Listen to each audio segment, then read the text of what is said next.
বেশ, প্রত্যেককে স্বাগত আমাদের শেষ ডেমনস্ট্রেশন ক্লাস, এবং সেই শেষ ডেমনস্ট্রেশন ক্লাস নেবে নন্দিতা ঘোষ ম্যাডাম। তো আজকের যে ক্লাস, তার আগে তোমাদের দুটো প্রশ্ন ছিল যে আমাদের নতুন ব্যাচের কোর্স ফিস কিরকম। তার আগে শুনে নাও, আমাদের নতুন ব্যাচের ক্ষেত্রে টোটাল টিচার সংখ্যা হচ্ছে গিয়ে 5 জন।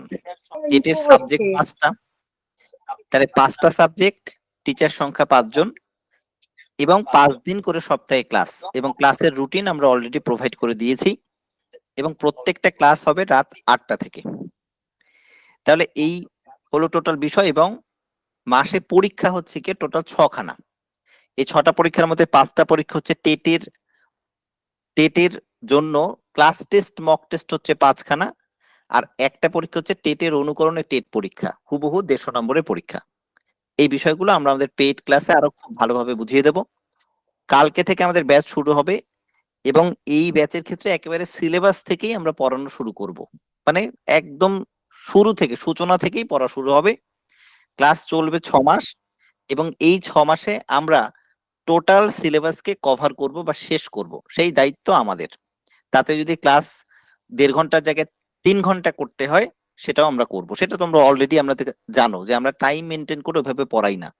আমাদের প্রতিদিন একটা করে বা দুটো করে টপিক আমরা পড়াবো প্রতিদিন, এবং সেই একটা বা দুটো করে টপিক পড়াতে যতক্ষণ সময় লাগবে আমাদের টিচারদের সেই কমিটমেন্টেই বলা আছে, সেটা তাকে দিতে হবে বা সে তাকে পড়াতে হবে, কারণ সিলেবাসটা তো শেষ করতে হবে। 6 মাসে 5খানা সাবজেক্টের সিলেবাস শেষ করাটাও কিন্তু কম কথা নয়, অনেক বড়ই কিন্তু এখন টেটের যে সিলেবাসটা আছে।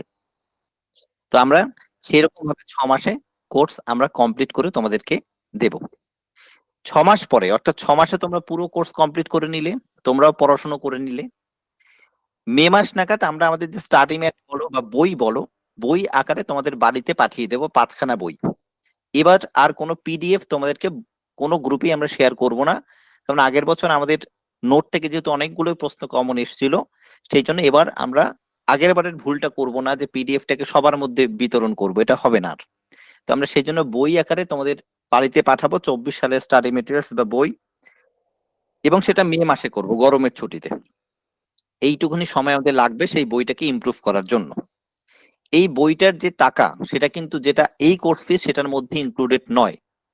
বইটার জন্য কত টাকা খরচ হবে 5টা বইয়ের জন্য, এবং তোমার বাড়িতে কুরিয়ার সার্ভিসের জন্য 150-200 যেটুকুই টাকা লাগুক, সেটা আমরা তোমাদেরকে বলে সেইটা তোমাদেরকেই পে করতে হবে, এবং আমরা তোমাদের বাড়ির ঠিকানা, অ্যাড্রেস ইত্যাদি সবকিছু নিয়ে তোমার বাড়িতে সেটা পাঠিয়ে দেবো, সেটা মে মাসে। তাহলে তোমার কি হলো, 6 মাসের গোটা কোর্স কমপ্লিট হয়ে গেল, বইও তুমি পেয়ে গেছো, বইও তুমি পড়ে ফেলেছো, এভরিথিং সব রেডি আছে। এই কোর্সটা শেষ হয়ে যাওয়ার পর আফটার 6 মান্থ, অর্থাৎ আগস্ট মাসে গিয়ে এই ব্যাচটা শেষ হবে। আগস্ট মাসের পরে আমরা একটা মক টেস্ট সিরিজ ব্যাচ এবং উইথ ডাউট ক্লিয়ারিং ক্লাসের আয়োজন করব, যেখানে তোমাদের কোর্স কমপ্লিট হয়ে গেল, এবার তোমরা ডেইলি বেসিসে মক টেস্ট দিয়ে যাবে, আর তার সঙ্গে সপ্তাহে 2 দিন বা 3 দিন বা 4 দিন যেটাই হোক না কেন, সেটা পরে ডিসিশন হবে, ডাউট ক্লিয়ারিং ক্লাস পাবে। অর্থাৎ যে বইগুলো তোমরা পেয়েছো বা এখন যে 6 মাস ধরে পড়ে ফেলছো পুরো গোটা সিলেবাস, সেখানে যেখানে যার অসুবিধা আছে, সেটা ওই ম্যাডাম বা ওই স্যার লাইভ ক্লাস করে তোমাদের ডাউট ক্লিয়ারিং করে দেবে, এবং তার সঙ্গে মক টেস্টও প্রতিনিয়ত নিয়ে যাবে, এবং সেই মক টেস্টেরও যদি কোনো প্রশ্নতে অসুবিধা থাকে, সেগুলো তারা পুঙ্খানুপুঙ্খভাবে বুঝিয়ে দেবে টিল এক্সাম অবধি। তার মানে আলটিমেটলি যেটা হলো, 6 মাসে তুমি গোটা কোর্স কমপ্লিট করে ফেলেছো। বাদ বাকি যে সময় আমার হাতে পাওয়া যাচ্ছে, সেপ্টেম্বর, অক্টোবর, নভেম্বর, ডিসেম্বর, 3 মাস আরো হাতে সময় পাওয়া যাবে। ডিসেম্বরের 8 তারিখে যদি পরীক্ষা হয়, তাহলে 3 মাস আমরা পাবো। তাহলে এই 3 মাস জুড়ে আমরা মক টেস্ট নেব এবং ডাউট ক্লিয়ারিং ক্লাস প্রতিনিয়ত করে যাব। তাহলে এটাকে আমরা বলছি কমপ্লিট একটা প্রিপারেশন, যেখানে আমরা পুরো সিলেবাস করছি, মক টেস্ট নিচ্ছি, ডাউট ক্লিয়ারিং করাচ্ছি, নতুন নতুন হাজার হাজার প্রশ্নের সম্মুখীন তোমাদের করাচ্ছি, এবং 2023 সালের যে প্রশ্নপত্র, সেই প্রশ্নপত্রের অনুসারেই আমরা কোশ্চেন সেট তৈরি করব, কঠিনই তৈরি করব, যাতে তোমরা সেই কঠিন প্রিপারেশনের মধ্যে যেতে পারো, এবং আলটিমেটলি সরকারের নেওয়া অরিজিনাল টেট পরীক্ষায় সফল হয়ে আমাদেরকে দেখাতে পারো। এটা হচ্ছে আমাদের নিজেদের মাথা খাটিয়ে এই প্ল্যানটা আমরা বের করেছি। এটা কি ঠিক আছে? একটু রেসপন্স করো। ঠিক আছে স্যার। ঠিক আছে। বেশ ঠিক আছে স্যার। বেশ, আমরা যদি ঠিক আছে স্যার। একটা বেশ, থ্যাংক ইউ। আমরা যদি একটা 10 মাসের কোর্স করতাম, যেটা আমি একদিন বলেও ছিলাম, তাহলে সেটা ভুল সিদ্ধান্ত হতো। কারণ তাহলে আমরা 10 মাস ধরে শুধু পড়িয়েই যেতাম এবং কোর্স ফিসটা অনেক বেশি নিতাম তোমাদের কাছ থেকে। তার কারণ অনেক বেশি ক্লাস হতো, তো টিচারের টাকা দিতে হয় যেটা আনো, তাহলে কোর্স ফিসও বেশি পড়তো, ক্লাসও চলতেই থাকতো, এবং 10 মাস জুড়ে অনলাইনে লাগাতার প্রতিদিন ক্লাস করা এটাও খুব কঠিন একটা বিষয় ছাত্রছাত্রীদের ক্ষেত্রে, এটা কিন্তু আমি বুঝি। তো সেই জন্য আমরা কোর্সটাকে দুটো ভাগে ভাগ করে নিয়েছি, একটা মক টেস্ট সিরিজ আর একটা হচ্ছে ক্লাস। যারা সিরিয়াস স্টুডেন্ট তারা সম্পূর্ণ কোর্স কমপ্লিট করবে, টাকা পয়সা 2-4 পয়সা যেটাই লাগুক না কেন সেটা নিয়ে ভাববে না, ভাববে আমাকে টেট পাস করতে হবে, এটা কিন্তু মূল উদ্দেশ্য। অনেকেই ভাবো যে স্যার দুটো কোর্সে পড়তে হবে, স্যার বইয়ের জন্য আবার আলাদা টাকা দিতে হবে। সবসময় মাথায় রাখবে তুমি কিন্তু 70-80 হাজার 1,20,000 দিয়ে ডিএলএড করেছো, টেট না পাস করলে কিন্তু সেটার কোনো মূল্যই নেই। এইটা মাথায় রেখে সিরিয়াসলি পড়াশোনাটা করতে হবে, যে আমাকে টেট পাস করতেই হবে, যেহেতু আমি ডিএলএড ডিগ্রিটা অর্জন করে ফেলছি বা ফেলবো। যদি না আমি টেট পাস করি তাহলে ডিএলএড ডিগ্রিটা শুধু একটা কাগজ ছাড়া আর কিছুই না আমার কাছে। আর যত দেরি করব টেট পাস করতে আমি তত বেশি প্রতিযোগিতার সম্মুখীন হব এবং আমার চাকরি পাওয়ার প্রবাবিলিটি তত বেশি কমতে থাকবে দিনের পর দিন। কারণ নতুন ছেলে মেয়েদের কিন্তু একাডেমিক স্কোর বলো, তাদের রেজাল্ট অনেক ভালো তোমাদের থেকে, এটা মনে রাখতে হবে তোমাদের। ভবিষ্যতে যদি একাডেমিক উঠেও যায়, তা সত্ত্বেও নতুন ছেলে মেয়েদের একটা ভালো দিক থাকে, তারা যেহেতু সদ্য পাস করে এসছে ডিএলএড বা অন্যান্য কোর্স, ধরো ডিএলএড কোর্স, তারা তোমাদের থেকে বেটার জানে। এইটা মনে রেখে তোমাদেরকে পড়াশোনা করতে হবে। তো যাই হোক, আমি আলোচনাকে আর কোনো দীর্ঘায়িত করব না।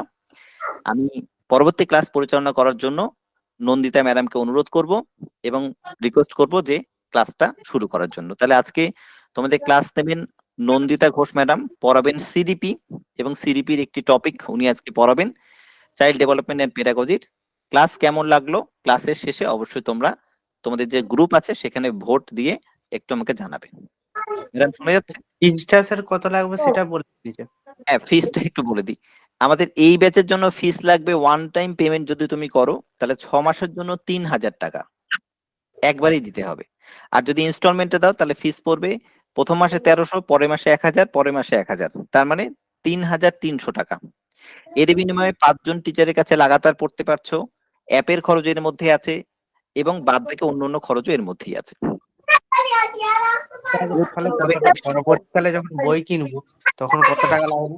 বইয়েরটা এখন বলা যাবে না, বইয়েরটা হচ্ছে গিয়ে বই রেডি হোক তারপরে আমরা জানিয়ে দেবো। এরপরেও যাদের যা কোয়ারিজ আছে আমি আমাদের চ্যাটিং এ আমার নম্বরটা দিয়ে দিচ্ছি, যে যতবার ইচ্ছা ফোন করবে আমি সব কোয়ারি বলে দেবো। দেখো নম্বর দিয়ে দিয়েছি আমাদের। মিউট করতে হবে, আনমিউট আছো কৃষ্ণা। স্যার আজকে কি লাস্ট সুযোগ ভর্তি হওয়ার? কালকে সন্ধ্যে 6টা অবধি ভর্তি হতে পারবে। ঠিক আছে স্যার। ঠিক আছে, মিউট করো, প্রত্যেকে একটু মিউট করো কাইন্ডলি। ঠিক আছে, কালকে সন্ধ্যে 6টা অবধি আমার ফোন খোলা থাকবে, মানে ভর্তির জন্য। আমাদের এই ব্যাচ অলরেডি ফুল হয়েও গেছে, তা সত্ত্বেও কালকে সন্ধ্যে 6টা অবধি যে কজন ফোন করবে বা ভর্তি হবে হয়ে যেতে পারো, নাহলে নেক্সট ব্যাচের জন্য অপেক্ষা করতে হবে। এই ব্যাচ কালকে সন্ধ্যে 6টা অবধি ক্লাস ভর্তি হবে এবং কালকে রাত 8টা থেকে প্রথম ক্লাস শুরু হবে। তাহলে আমি অনুরোধ করবো ম্যাডামকে ক্লাসটা শুরু করার জন্য। ম্যাডাম শোনা যাচ্ছে? হ্যাঁ, আমি শুনতে পাচ্ছি। আপনারা আমার কথা শুনতে পাচ্ছেন? হ্যাঁ, সবাই শুনতে পাচ্ছে, আমি মিউট করে যাচ্ছি, তাহলে আপনি পরবর্তী ক্লাসটা পরিচালনা করুন। আচ্ছা, আচ্ছা, আচ্ছা, এক মিনিট। আচ্ছা, আশা করি তোমরা সকলে আমাকে শুনতে পাচ্ছ। অ্যান্ড ওয়েলকাম টু আমাদের নতুন চ্যানেল, আমাদের টেট শিওরে। নতুন চ্যানেল এই কথা বলার কারণ হচ্ছে কি, আগেও আমরা প্রচুর আলোচনা করেছি এই নিয়ে, এবং তোমাদের জন্য এটা কিন্তু নতুন একটা সেশন, তার জন্য নতুন ব্যাচ বলা চলে। আশা করি আমাকে প্রপারলি শুনতে এবং দেখতে পাচ্ছ। কারো কিছু বলার থাকলে চ্যাট বক্সে অবশ্যই জানাবে, আমি সেখান থেকে দেখে নেবো বিষয়গুলো, ঠিক আছে? এবং আমি তোমাদের সঙ্গে যুক্ত হয়ে গেছি, তোমাদের নন্দিতা ম্যাম। আমাদের কাছে বা আমার কাছে তোমরা যেরকম নতুন, তোমাদের কাছেও আমি সেরকম নতুন, যে বিষয়টা দিয়ে শুরু করছিলাম। আজকে আমাদের চাইল্ড পেডাগজি ক্লাস। তোমরা সকলেই জানো চাইল্ড পেডাগজি তোমাদের জন্য কোনো নতুন বিষয় না, তবু আর একবার কোনো নতুন বিষয়, কারণ এটার মধ্যে আমাদের কত মার্কস বলো, 90 মার্কস ডিপেন্ড করে থাকে। সো আমি নন্দিতা ঘোষ, তোমাদের সিডিপি ক্লাস নিয়ে আজকে তোমাদের সঙ্গে যুক্ত হয়ে গেছি। আশা করি তোমরা আমার সঙ্গে একদম লাস্ট অব্দি যুক্ত থাকবে এবং তোমাদের ক্লাসটা খুব হেল্পফুল বলে মনে হবে। বাদ বাকি তোমাদের উপর ডিপেন্ড করছে যে তোমরা কিভাবে আমাকে সাপোর্ট করবে অ্যান্ড অল। ঠিক আছে, চলো স্টার্ট করা যাক তাহলে। আজকে আমাদের প্রথম যে বিষয়টা হবে সেটাই হচ্ছে গিয়ে গ্রোথ অ্যান্ড ডেভেলপমেন্ট। ঠিক আছে, আমি আমার ইন্ট্রোটুকু দিয়েছি, আশা করি তোমাদের কাছে ক্লিয়ার। অনেকেই আমাকে চিনে থাকবে, অনেকেই আমাকে কোনো কোনো প্ল্যাটফর্মে দেখে থাকবে, আবার অনেকেই না দেখে থাকতে পারো, তাদের জন্য নিউ থাকতে হবে। ঠিক আছে, তো আমার এত বছরের সিডিপির এক্সপিরিয়েন্স নিয়ে আমি ভীষণ শর্ট ফর্মে পড়াশোনা করি। ঠিক আছে, তোমাদের যে বিষয়গুলো বলা দরকার সিডিপি সম্পর্কে তোমাদের কিছু বিষয় ক্লিয়ার থাকা দরকার। প্রচুর নতুন স্টুডেন্ট আছো, তার জন্য নতুন আরো একবার করে বলা। ঠিক আছে, সিডিপি কথার অর্থ একটু আগেই দেখলে আমি দেখালাম যে চাইল্ড ডেভেলপমেন্ট অ্যান্ড পেডাগজি, যেটা কিন্তু শিশু মনস্তত্ত্বকে ডিফাইন করে, যেটা আমাদের ডাব্লিউবি টেটে এসেছে কিন্তু অনেক পরে।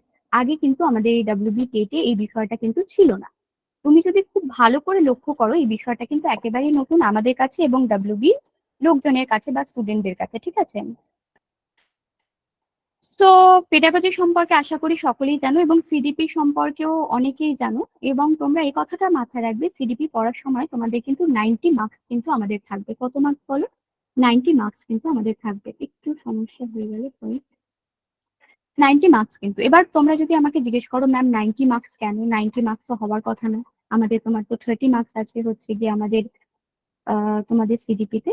তো আমি বলবো না 13 1 90 মার্কস, কারণ তুমি যদি হিসাব করো তোমাদের 5টা সাবজেক্ট আছে। If you have 5 subject like English, Bengali, যারা নতুন আছো তাদের জন্য বলে দিই, তোমাদের ইংরেজি রয়েছে, বাংলা রয়েছে, পরিবেশ পরিচয় রয়েছে, সিডিপি রয়েছে এবং ম্যাথস রয়েছে। এবং প্রত্যেকটা বিষয় 15 মার্কস করে ডিভাইড করা রয়েছে। এবার তোমরা একটা কথা বলতে পারো যে পূর্বে যে নিউজ পেপার কাটিংটা বেরিয়েছিল লাস্ট 1 ইয়ারে, তখন বলা হয়েছিল যে এই 50 মানে 15 মার্কসে কোনো ডিভাইডেশন কারেক্ট করে দেওয়া নেই। হয়তো কোথাও গিয়ে একটু বেশি থাকবে, কোথাও গিয়ে আবার একটু কম থাকবে। ঠিক আছে, প্রচুর জন আমার সঙ্গে যুক্ত আছো, একটু কেয়ারফুলি শুনবে এবং যদি কিছু কোয়েরি থাকে অবশ্যই আমাকে জিজ্ঞেস করবে। আজকে আমাদের প্রথম টপিক তাই চালু করবো আমরা। এবার আমরা 90 মার্কসকে সামনে রেখেই কিন্তু পড়াশোনা করব, যে আমাদের প্রত্যেকটা সাবজেক্টে 15 মার্কস করে এবং সিডিপি যদি 30 মার্কসে পড়াশোনা করি তাহলে আমাদের টোটালি দাঁড়ায় কত, 90 মার্কস। তার উপর ডিপেন্ড করে পড়াশোনা করব। এবং তার উপর ডিপেন্ড করে পড়াশোনা করতে গেলে আমি ভীষণ শর্ট ফর্মে পড়াই, ভীষণ নোট ওরিয়েন্টেড মানে প্রেজেন্টেশন দিয়ে পড়াই। নোটটা হয়তো তোমরা পরে পাবে, এটা তোমাদের নোট নয়, তো সেক্ষেত্রে তোমাদের একটু আগে বলে রাখি। তো আজকে আমাদের টপিক হবে হচ্ছে গ্রোথ অ্যান্ড ডেভেলপমেন্ট, একদম প্রথমের চ্যাপ্টার এবং সিডিপির একদম ফার্স্টের চ্যাপ্টার। যেখানে দাঁড়িয়ে গ্রোথ সম্পর্কে তোমরা অনেকেই জানো, তবু আরো একবার করে গ্রোথ এবং ডেভেলপমেন্টকে আরো একবার করে বুঝে নেবার এবং দেখে নেবার চেষ্টা করবো। What is growth? গ্রোথ কি? বৃদ্ধি। তুমি হঠাৎ করে বলতে পারো যে বৃদ্ধি এবং বিকাশকে আমি কেন করবো? হঠাৎ করে এটা তো প্রয়োজন ছিল না, কোনো দরকার নেই পড়ার। হঠাৎ করে আমি চাইল্ড পেডাগজিতে পড়বো কেন? তুমি যদি একটুখানি মাথা দিয়ে ভাবো তাহলে তুমি বুঝতে পারবে যে আমাদের পুরো সিডিপিটাই এর উপরে ভিত্তি করে রয়েছে। মানুষের বিকাশ এবং বৃদ্ধির ডেফিনিশনকে ভিত্তি করে, তার এজ ক্রাইটেরিয়াকে ভিত্তি করে, সে কিভাবে বড় হচ্ছে, তার সাথে সাথে কিভাবে কোন বৈশিষ্ট্যগুলো যুক্ত হচ্ছে, তারপর কোন বিজ্ঞানীরা বিভিন্নভাবে বিভিন্ন রকম ভাবে কি কি তথ্যকে পরিবেশন করছে, এই প্রত্যেকটা বিষয়কে সামনে রেখেই কিন্তু আমাদের এই পুরো একটা সিডিপির বিষয় কিন্তু তৈরি হয়েছে। এবং এটা তোমাকে কি শেখায়? এটা তোমাকে শেখায় এটাই যে কিভাবে তোমাকে বাচ্চাকে বুঝতে হবে, তোমাকে কেন বাচ্চাকে বুঝতে হবে এটা তোমাকে প্রথমে ক্লিয়ার করতে হবে। তুমি প্রাইমারি টেটে যাবে, তুমি ছোট্ট একটা বাচ্চাকে পড়ানো স্টার্ট করবে, একেবারে প্রিন্যাটাল স্টেজের বা একদম ইনফ্যান্টলি স্টেজের থেকে পড়াবে না, একটু যখন বড় হবে অবশ্যই তখন থেকেই পড়াবে। তো সেখানে দাঁড়িয়ে তুমি দেখতে পারবে যে তুমি যখন বাচ্চাকে পড়াচ্ছ তার কিছু নিজস্ব নিয়ম আছে। একটা ঘুড়ি তৈরি করার যেরকম নিজস্ব নিয়ম আছে, একটা মানুষকে বড় করার কিছু নিজস্ব নিয়ম আছে, একটা স্কুল পরিচালনা করার নিজস্ব নিয়ম আছে, ঠিক তেমনই ভাবে একটা চাইল্ডকে বড় করারও নিজস্ব নিয়ম থাকে। তার মধ্যে এমন কিছু বিষয় তোমাকে ইনক্লুড করতে হবে যাতে দাঁড়িয়ে কিন্তু তোমার প্রত্যেকটা বিষয় সে যেন সঠিকভাবে গ্রহণ করতে পারে এবং তার উপর বড় হয়ে উঠতে পারে। সেখানে দাঁড়িয়ে তোমাকে এই প্রত্যেকটা বিষয় জানতে হবে। আশা করি ক্লিয়ার করতে পারলাম যে সিডিপি তোমাকে কেন পড়তে হবে এবং কেন তোমাকে বিকাশ এবং বৃদ্ধির চ্যাপ্টারটা খুব ভালো করে পড়তে হবে। প্রচুরবার পড়েছে, তবু একবার নতুন করে দেখার চেষ্টা বিষয়টাকে। বৃদ্ধি কি? অবশ্যই বৃদ্ধি মানে আমরা সকলেই জানি গ্রোথ। গ্রোথ কথাটা ইংরেজি কথার সঙ্গে আমরা সকলেই পরিচিত। তো গ্রোথ সম্পর্কে আমাদের আর নতুন করে বলার কিছু নেই। যেটা আমাদের স্ট্রাকচারালি বৃদ্ধি করে বা কাঠামোগতভাবে বৃদ্ধি করে সেটা কিন্তু আমাদেরকে বলা হয়ে থাকে গ্রোথ। সেটা কিন্তু অবশ্যই একটা সময় সাপেক্ষ বিষয় আছে। এখানে কিছু কিছু বৈশিষ্ট্য আছে যে বৃদ্ধি আর বিকাশের মধ্যে এই বিষয়টাকে কিন্তু কখনোই গোলাবে না। ঠিক আছে, এই বিষয়টাকে কখনোই কি গোলাবে না। দেখো, বৃদ্ধি এবং বিকাশের মধ্যে লিটিল একটা ডিফারেন্স রয়েছে। সেটা হচ্ছে গিয়ে আমাদের গ্রোথ হচ্ছে কি এমন একটা জিনিস যেখানে দাঁড়িয়ে কিন্তু ছোট্ট একটা বিষয়কে ডিফাইন করবে। কিরকম বিষয়কে? তোমাদের কিন্তু ছোট্ট একটা বিষয়কে ডিফাইন করবে। সেখানে দাঁড়িয়ে কিন্তু বৃদ্ধি হবে এবং যখনই আমাদের একটা বড় বিষয়কে ডিফাইন করবে সেই মাত্রায় কিন্তু আমরা যদি পৌঁছাই তাহলে দেখতে পারবো সেটা কিন্তু আমাদের কি হয়ে যাবে। এক মিনিট দাঁড়াও, একটু সমস্যা হচ্ছে, হাতটি থেমে গেছে। দেখো, গ্রোথ থেকে সেই বিষয়টা আমার স্ক্রিনে সমস্যা হচ্ছে, তার জন্য আমি একটু কথা বলে কাজটা করার চেষ্টা করছি, ঠিক আছে। তো বৃদ্ধি হচ্ছে কি সেই বিষয়টা যেখানে তুমি কাঠামোগত বা শারীরিক দিক থেকে বৃদ্ধির কথা ভাবতে পারবে, যেখানে দাঁড়িয়ে তোমার এইজের মাধ্যমে একটা নির্দিষ্ট বয়স অব্দি কিন্তু তোমার গ্রোথ হবে। কত অব্দি? নির্দিষ্ট বয়স অব্দি গ্রোথ হবে, যেখানে দাঁড়িয়ে তোমার নির্দিষ্ট বয়সীমাকে তুমি 80 বছর বয়সের পরে গিয়ে কখনোই বাড়তে পারো না, এটা কখনোই সম্ভব না। বৃদ্ধি হচ্ছে কি এমন একটা বিষয় যেটা কিন্তু সময়ের সাথে হয় এবং নির্দিষ্ট টাইমে কিন্তু গিয়ে থেমে যায়, ঠিক আছে।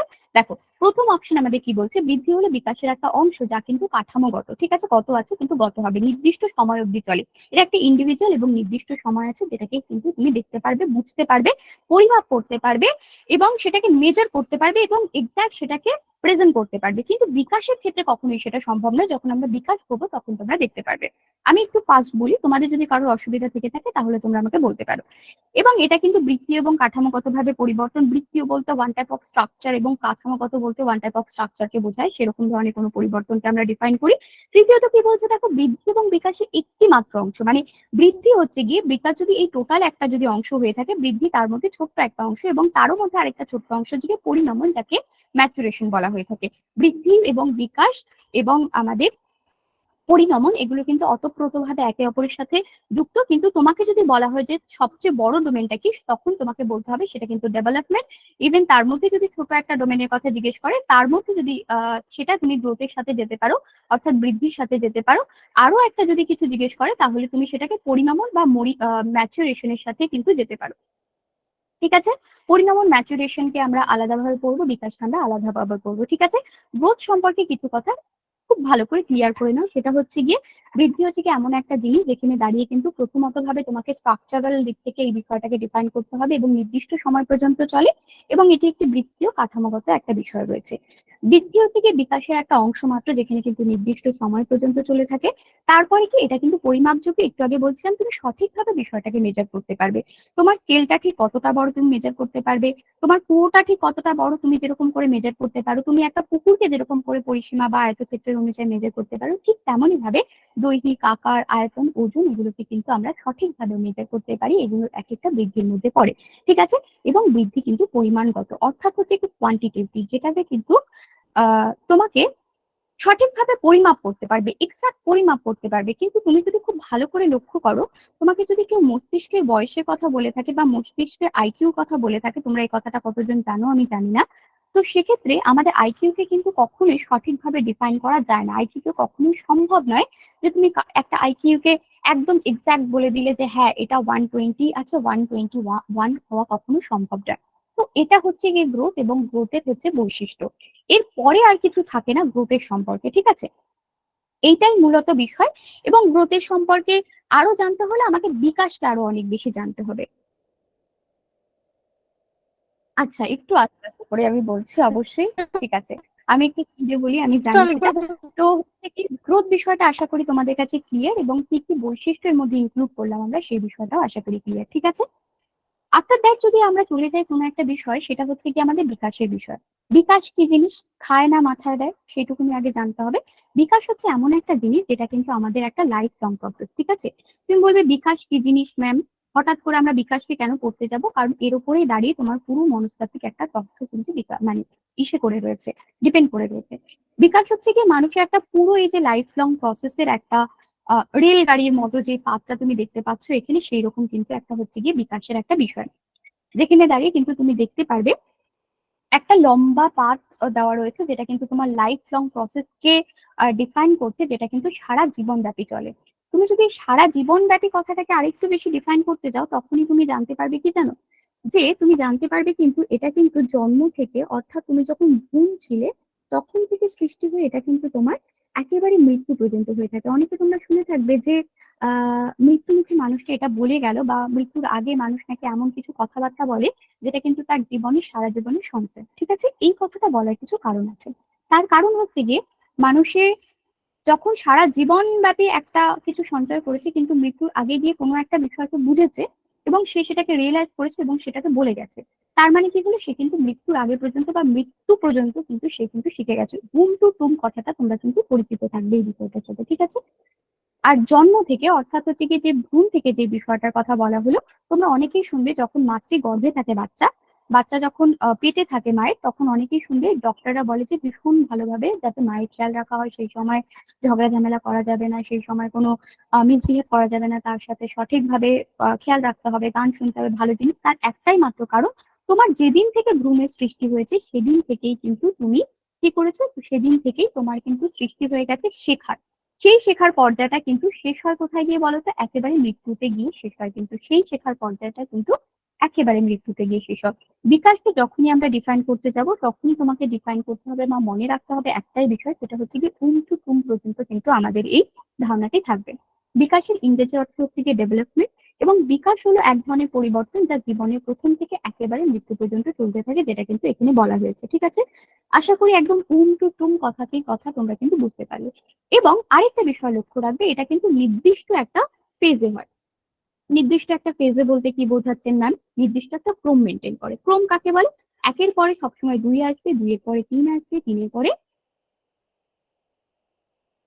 পরে কিন্তু আমাদের 3 এর পরে কিন্তু আমাদের কি আসবে বলো? 3 এর পরে কিন্তু আমাদের 4 আসবে, ঠিক আছে?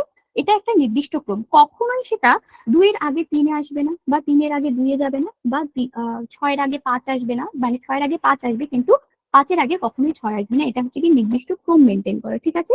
যেটা কে করে? সেটা হচ্ছে কি আমাদের ডেভেলপমেন্ট বা বিকাশ করে থাকে, ঠিক আছে? এটাকে নির্দিষ্ট ক্রম বলে, এবং নির্দিষ্ট স্তর ভিত্তিক। এবার নির্দিষ্ট স্তর ভিত্তিক কথাটা তুমি যদি ডিফাইন করতে যাও, নির্দিষ্ট স্তর কিরকম হয়ে থাকে, তার মানে তুমি কি বলছো, এটা একটা নির্দিষ্ট স্টেজে কিন্তু চলে থাকে।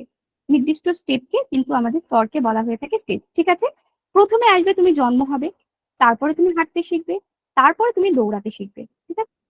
এই যে তোমার হাঁটতে, দৌড়াতে বা জন্ম হওয়ার পরে এই প্রসেস গুলো হচ্ছে, এটা কিন্তু নির্দিষ্ট ক্রম, ঠিক আছে? কখনোই তুমি হাঁটার আগে কখনোই দৌড়াতে পারো না, এটা কখনোই সম্ভব না। জন্মের পরে প্রথমে তুমি হামাগুড়ি দেবে, হামাগুড়ি দিয়ে তারপর তুমি দাঁড়াবে, তারপরে তুমি কিন্তু এক পা এক পা করে চলা শুরু করবে, এবং তারপরে দেখা যাবে কি তুমি দৌড়াতে পারছো। তাহলে কি হলো? এটা কিন্তু একটা নির্দিষ্ট প্রসেসে হলো বা নির্দিষ্ট স্তর ভিত্তিতে হলো, ঠিক আছে? এবং একটি নির্দিষ্ট সময় পর্যন্ত কিন্তু স্থায়ী হয়। মানে তুমি একটা বিষয়কে শিখছো, তুমি হাঁটতে শিখছো, সেটা হয়তো তুমি 2.5 বছর বয়স থেকে শিখলে, এবং সেটা তুমি 3 বছর বয়সে গিয়ে, কেউ বা 4 বছর বয়সে গিয়ে প্রপার হাত ধরে কারো হাঁটতে পারছো, ঠিক আছে? এইটা তোমার শেখার প্রসেস। তুমি কখনোই 18 এজে গিয়ে হাঁটতে শিখবে না, এটা কখনোই সম্ভব নয়, ঠিক আছে?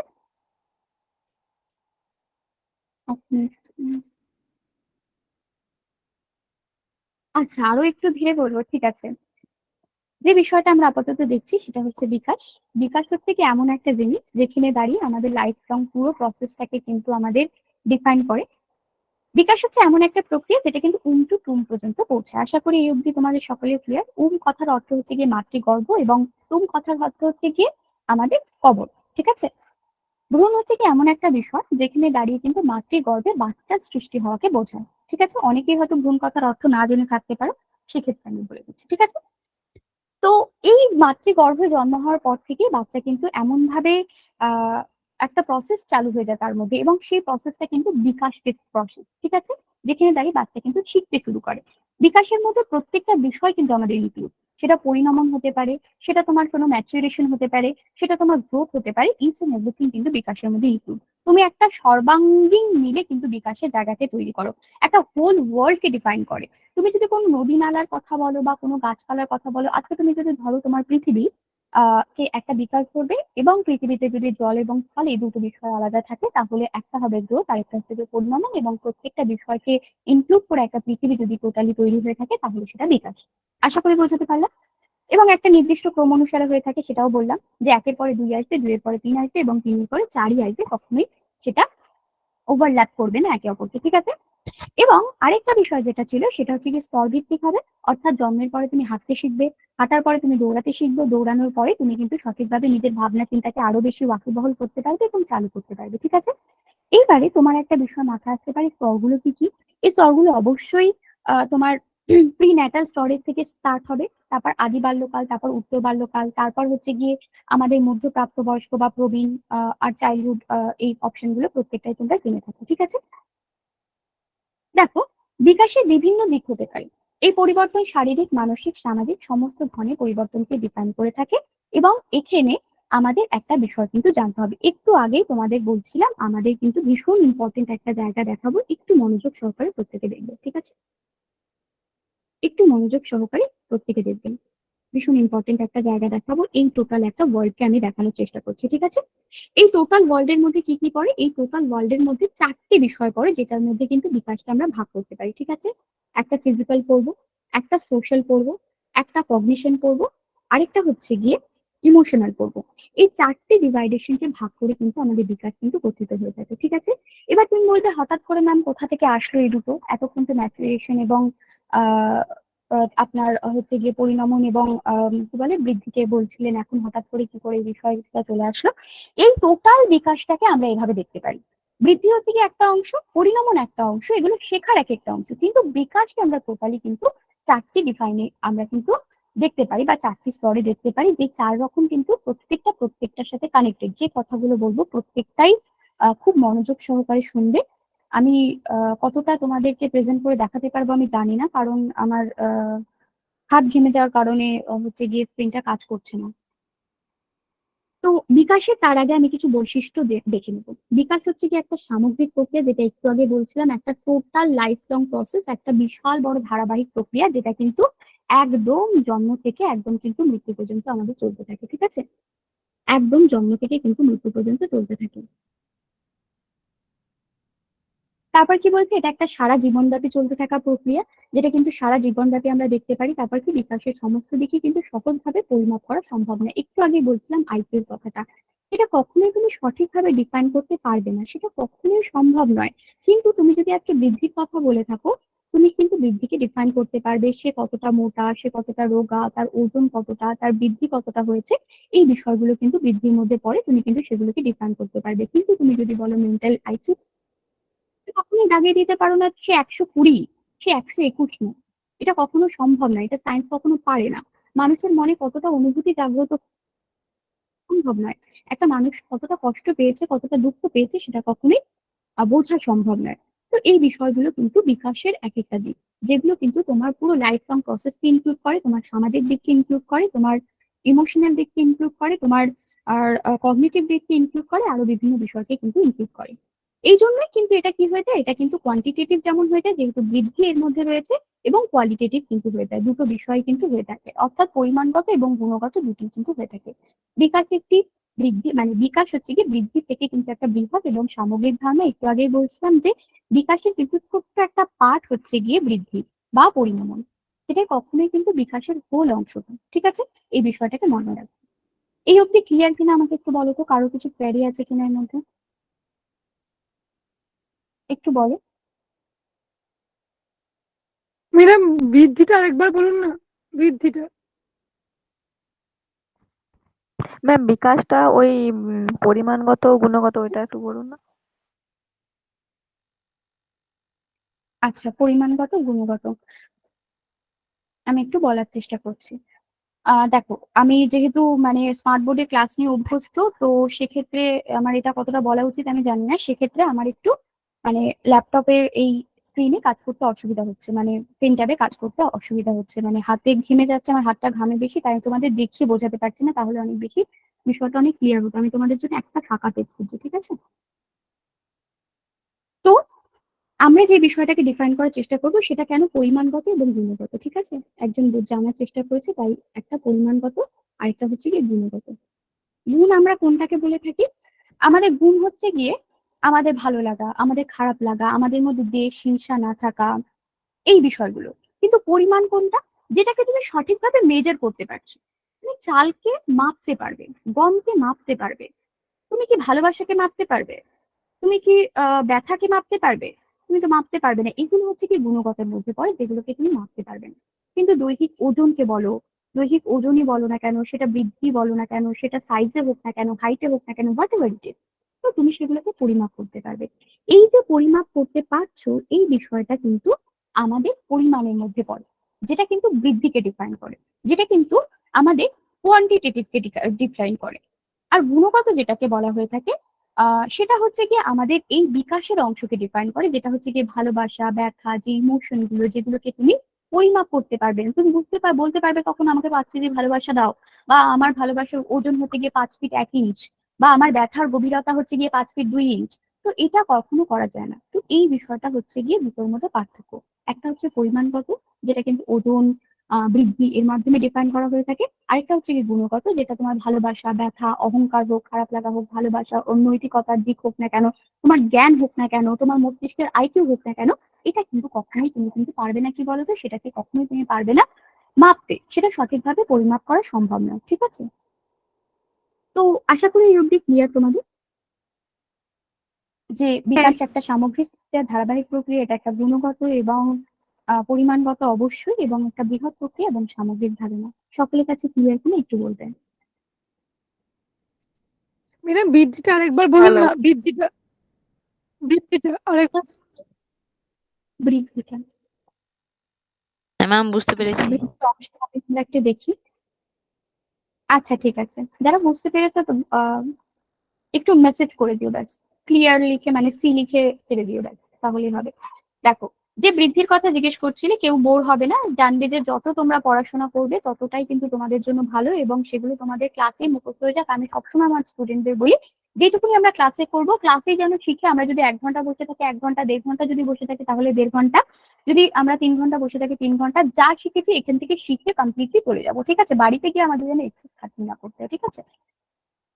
তো বৃদ্ধি হচ্ছে কি এমন একটা জিনিস, এই যে এখানে মানুষগুলোকে দেখতে পাচ্ছ, এই মানুষগুলো যখনই ছোট থেকে বড় হচ্ছে, তোমার ভাই বা বোন যখন ছোট থেকে বড় হচ্ছে, এই যখন সাইজে বাড়ছে, হাইটে বাড়ছে, সেটা আয়তনে বাড়ুক না কেন, তাই দৈহিক যে কোনো ধরনের পরিবর্তন যেটা তুমি মেজার করতে পারছো, অর্থাৎ পরিমাপ করতে পারছো, সঠিকভাবে পরিমাপ, মনে রাখবে তুমি হাইটকে তুমি কিন্তু সঠিকভাবে পরিমাপ করতে পারবে। কিভাবে হাইটকে পরিমাপ করা যায়? উনি যদি 5 ফিট 1 ইঞ্চ হন, ইনি 5 ফিট 2 ইঞ্চ, এই বিষয়টা কিন্তু তুমি পরিমাপ করতে পারছো। এই বিষয়টাই কিন্তু তোমার বৃদ্ধি, যেটাকে তুমি সঠিকভাবে পরিমাপ করতে পারছো।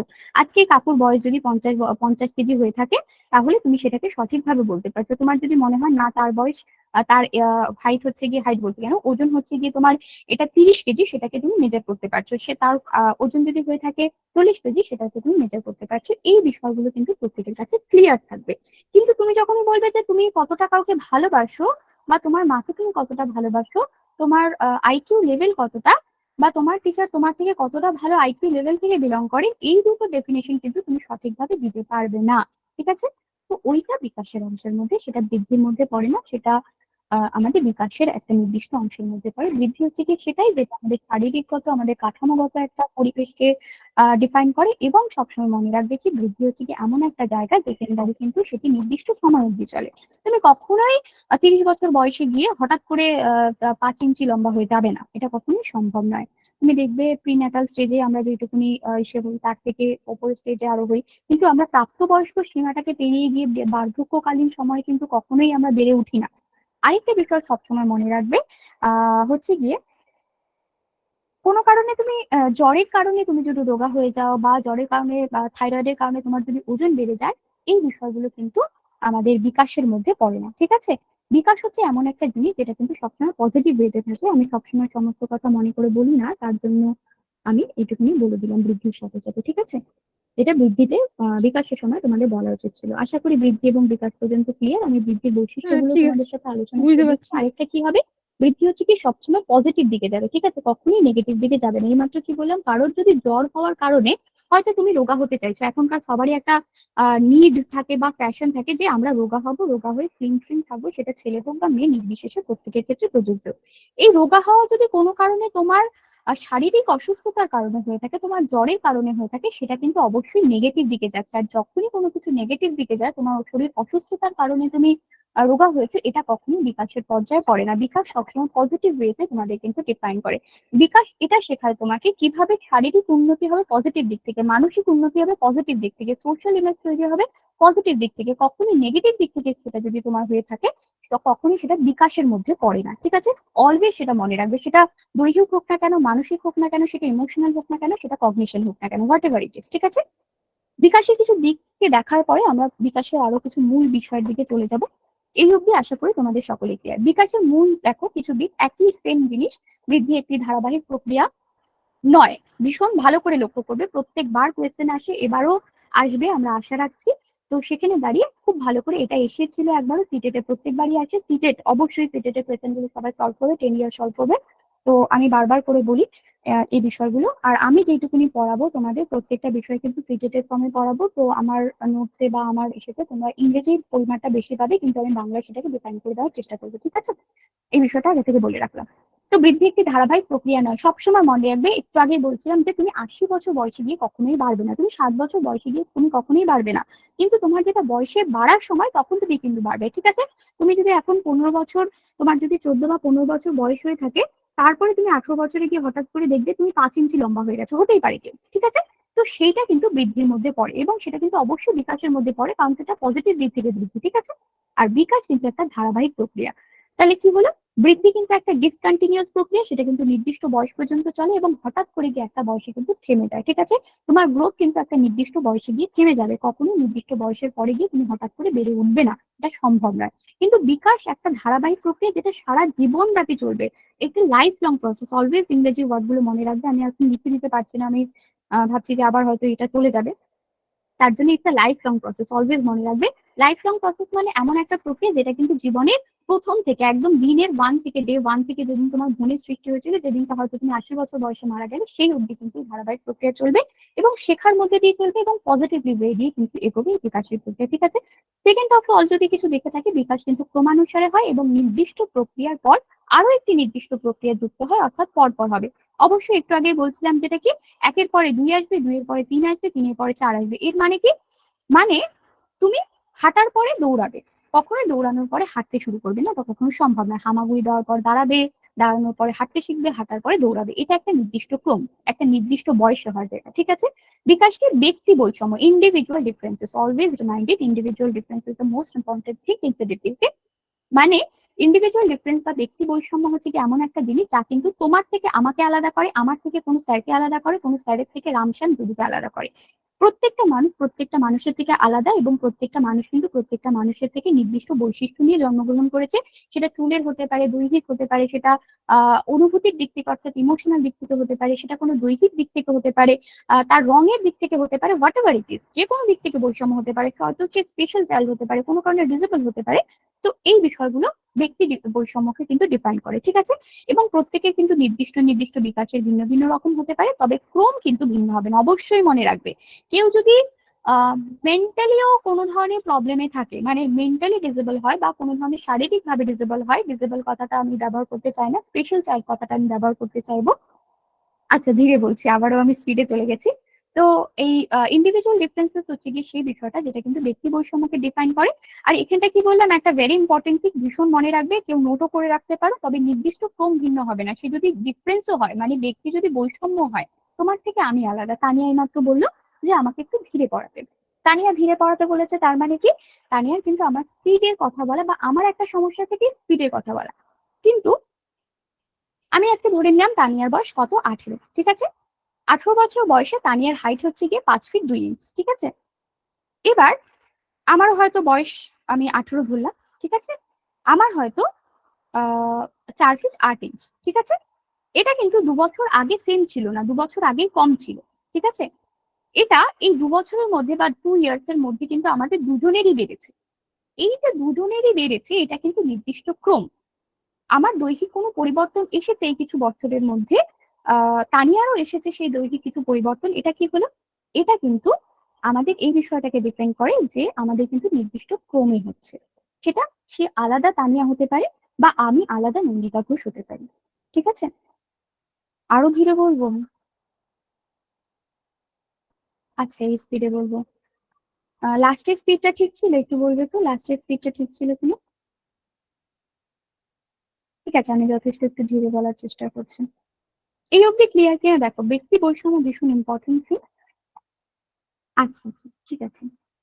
ব্যক্তি বৈষম্য ভীষণ একটা ইম্পর্টেন্ট থিং, এখানে দাঁড়িয়ে কিন্তু ইন্ডিভিজুয়াল ডিফারেন্স তোমাদের জন্য ভীষণ ভীষণ ইম্পর্টেন্ট, কারণ সিসি থেকে প্রত্যেকবার কোয়েশ্চেন আসে, এটির থেকে প্রত্যেকবার কোয়েশ্চেন আসে, প্রত্যেকবারই একটা বা এর থেকে তুমি 2 থেকে 3 নম্বর পাবে। তো ব্যক্তি বৈষম্য, আচ্ছা রিপিট করছি, ব্যক্তি বৈষম্য হচ্ছে কি এমন একটা জিনিস যেখানে দাঁড়িয়ে কিন্তু তুমি একটা মানুষের থেকে আলাদা করতে পারো আরেকটা মানুষকে, একটা ছেলের থেকে আলাদা করতে পারো আরেকটা মেয়েকে, ঠিক আছে? এই যে ছেলে আর মেয়ের একটা ডিফারেন্স, তোমরা শুনে থাকবে ছেলে আর মেয়ের একটা ডিফারেন্স থাকে, সেটা শারীরিকগত ডিফারেন্স হোক না কেন বা মানসিকগত ডিফারেন্স হোক না কেন, এটা হয়ে থাকে। কিন্তু তুমি এইটুকুনি কথা মাথায় রাখবে যে আমাদের এই ডিফারেন্স কিন্তু যখন বয়স সন্ধিক্ষণ আসবে সেটা কিন্তু নির্দিষ্টভাবে ছেলেদের ছেলেদের মতো করে হবে এবং মেয়েদের মেয়েদের মতো করেই হবে, ঠিক আছে? এর মধ্যে কিন্তু কোনো আলাদা বিষয় থাকবে না, অর্থাৎ কি এ কিন্তু নির্দিষ্ট ক্রম মেনটেন করতে নির্দিষ্ট বয়স অনুযায়ী, ঠিক আছে? তুমি ছেলে যেভাবে একটা চেঞ্জেস হবে, তুমি আরেকটা মেয়ে হলে ঠিক তেমন ভাবেই চেঞ্জেস হবে একটা নির্দিষ্ট বয়সে, এর একটা নির্দিষ্ট ক্রম। রিপিট ম্যাম, বৈষম্য আছে। আচ্ছা, কার কি কি বলার আছে একটু বলে নাও তো। কেউ কেউ হ্যান্ড রাইজ করছে, একটু বলো।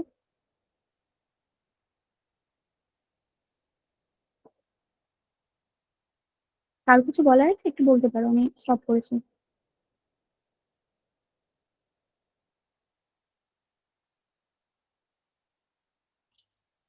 ম্যাম বলছি বিকাশ মূলত বংশগতি ও পরিবেশের মিথস্ক্রিয়ার ফলে গঠিত হয়, আর এটা একটা নির্দিষ্ট বিষয়ে বিকাশের কারণ হিসাবে ধরা চলে চলে না। তো এইটা একটু বুঝিয়ে দেন তো।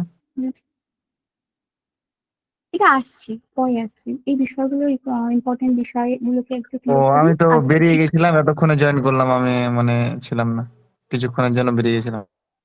ঠিক আছে, রেকর্ডেড ভার্সন পেয়ে যাবে, চাপ নেই। যেই বিষয়গুলো রেকর্ডেড সব পেয়ে যাবে, ওই নিয়ে চাপ নেই। আমি এই বিষয়টা এই অবধি সকলে ক্লিয়ার কিনা বলো তো, আমি একটু ধীরে ধীরেই বলবো।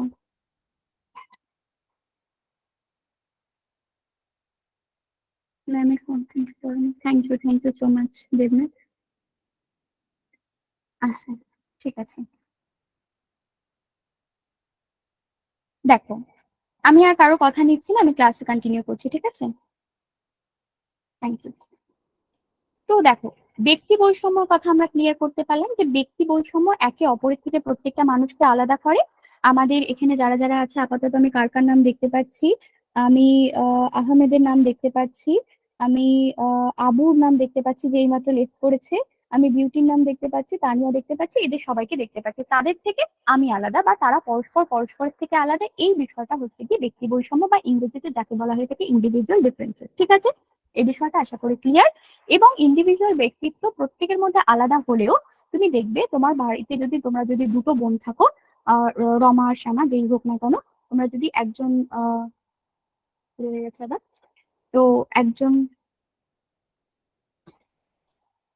যদি দুজন বোন থাকো, সে যেই হোক না কেন, তো এখানে একজন এবং এখানে দুজন যদি যেই বোন থাকো না কেন, তো দেখবে যে দুজনেই যদি 18 বছর বয়স হয় বা 20 বছর বয়স হয়, যে নির্দিষ্ট ক্রম অনুসারে সেই বয়সের গুলো কিন্তু সেই বয়সের পরিবর্তন আসবে, শারীরিক পরিবর্তন আসবে, মানসিক পরিবর্তন আসবে, কিন্তু সেটা নির্দিষ্ট বয়সে কিন্তু হবে, অর্থাৎ নির্দিষ্ট ক্রমে ক্রমে কিন্তু সেই চেঞ্জেস গুলো হবে। তোমরা হাঁটার পরে দৌড়াতে পারবে, দৌড়াতে পরে নিজের ভাবনা চিন্তা দিয়ে কোনো একটা বিষয়কে গঠন করতে পারবে, কোনো একটা বিষয়কে গঠন করার মাধ্যমে সেটাকে সলভ করতে পারবে। এই বিষয়টা কিন্তু প্রত্যেকের একই থাকে, তুমি যদিও বা তানিয়া হও, যদিও বা মেহবিন হও, সে যাই হোক না কেন, ঠিক আছে? তো এই বিষয়টা আশা করি ক্লিয়ার করতে পারলাম। বিকাশ এবং আমাদের লাস্ট পয়েন্ট এটা যেটা ছিল বিকাশের দিক, বিকাশ মূলত বংশগতি এবং আমাদের পরিবেশের মিথস্ক্রিয়ার ফলে গঠিত হয়ে থাকে, এইমাত্র একজন জিজ্ঞেস করছিল। তো কোনো একটি নির্দিষ্ট বিষয়কে বিকাশের কারণ হিসাবে ধরা চলে না। এবার বংশগতি এবং পরিবেশ বিষয়টা লাস্টের দিকে আছে, আমি তোমাদের একটু ওখানটা নিয়ে যাই, ঠিক আছে? আমি তোমাদের ফাঁকা পেজে বোঝাই, তাহলে আমার সুবিধা হবে। পরিবেশ কি? পরিবেশ হচ্ছে কি নেচার, আরেকটা কি বংশগতি।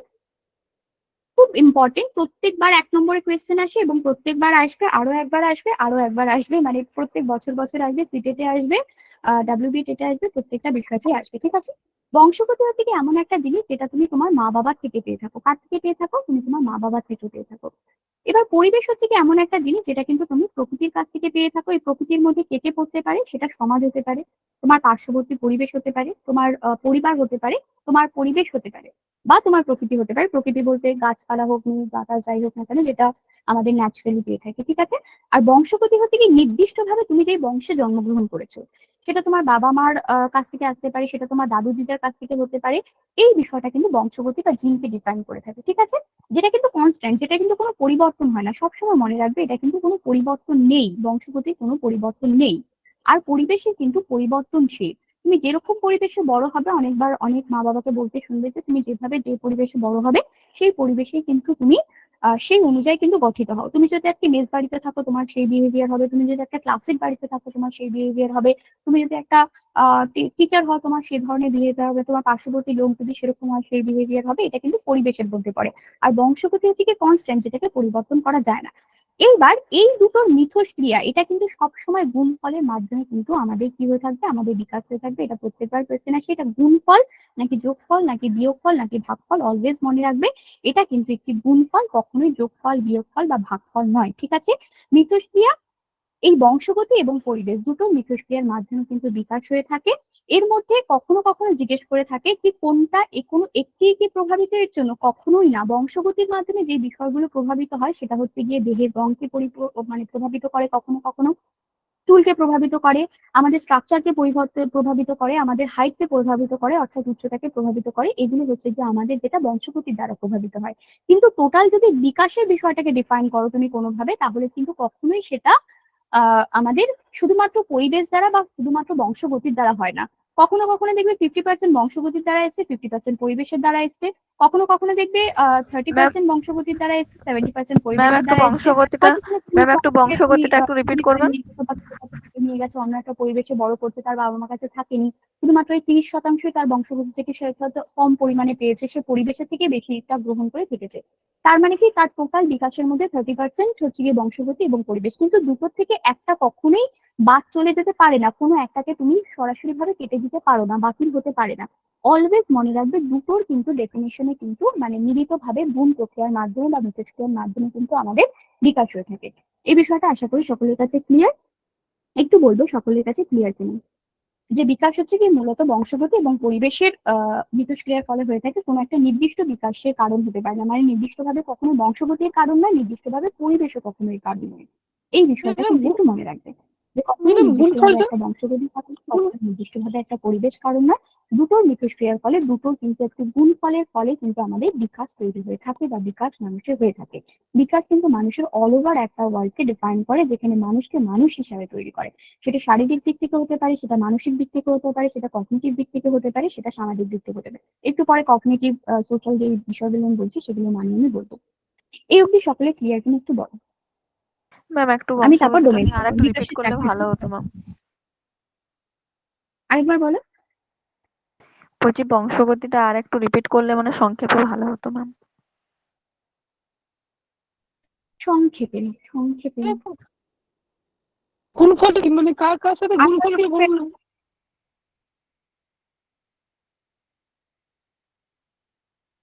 গুণফলটা বলেন না। আর কারো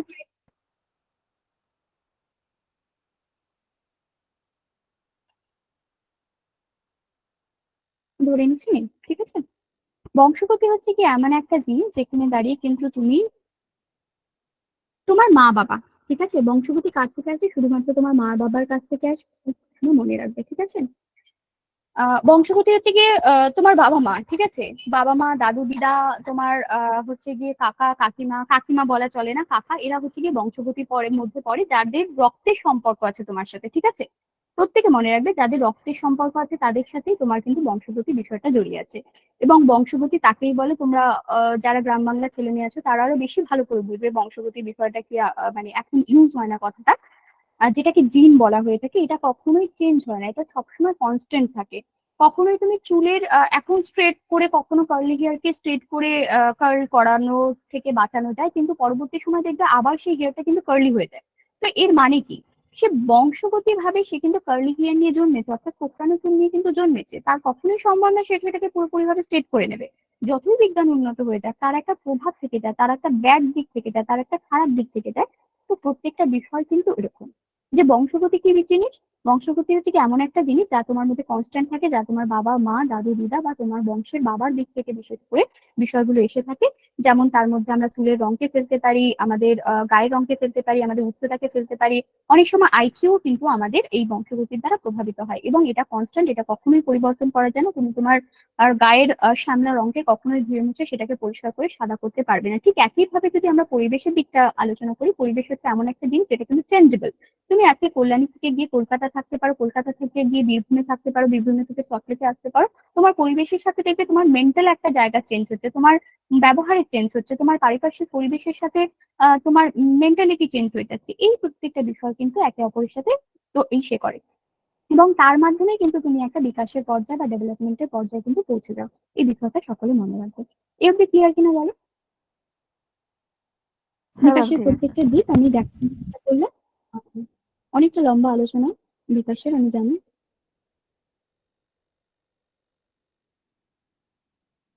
এই অব্দি কারো কিছু সমস্যা আছে?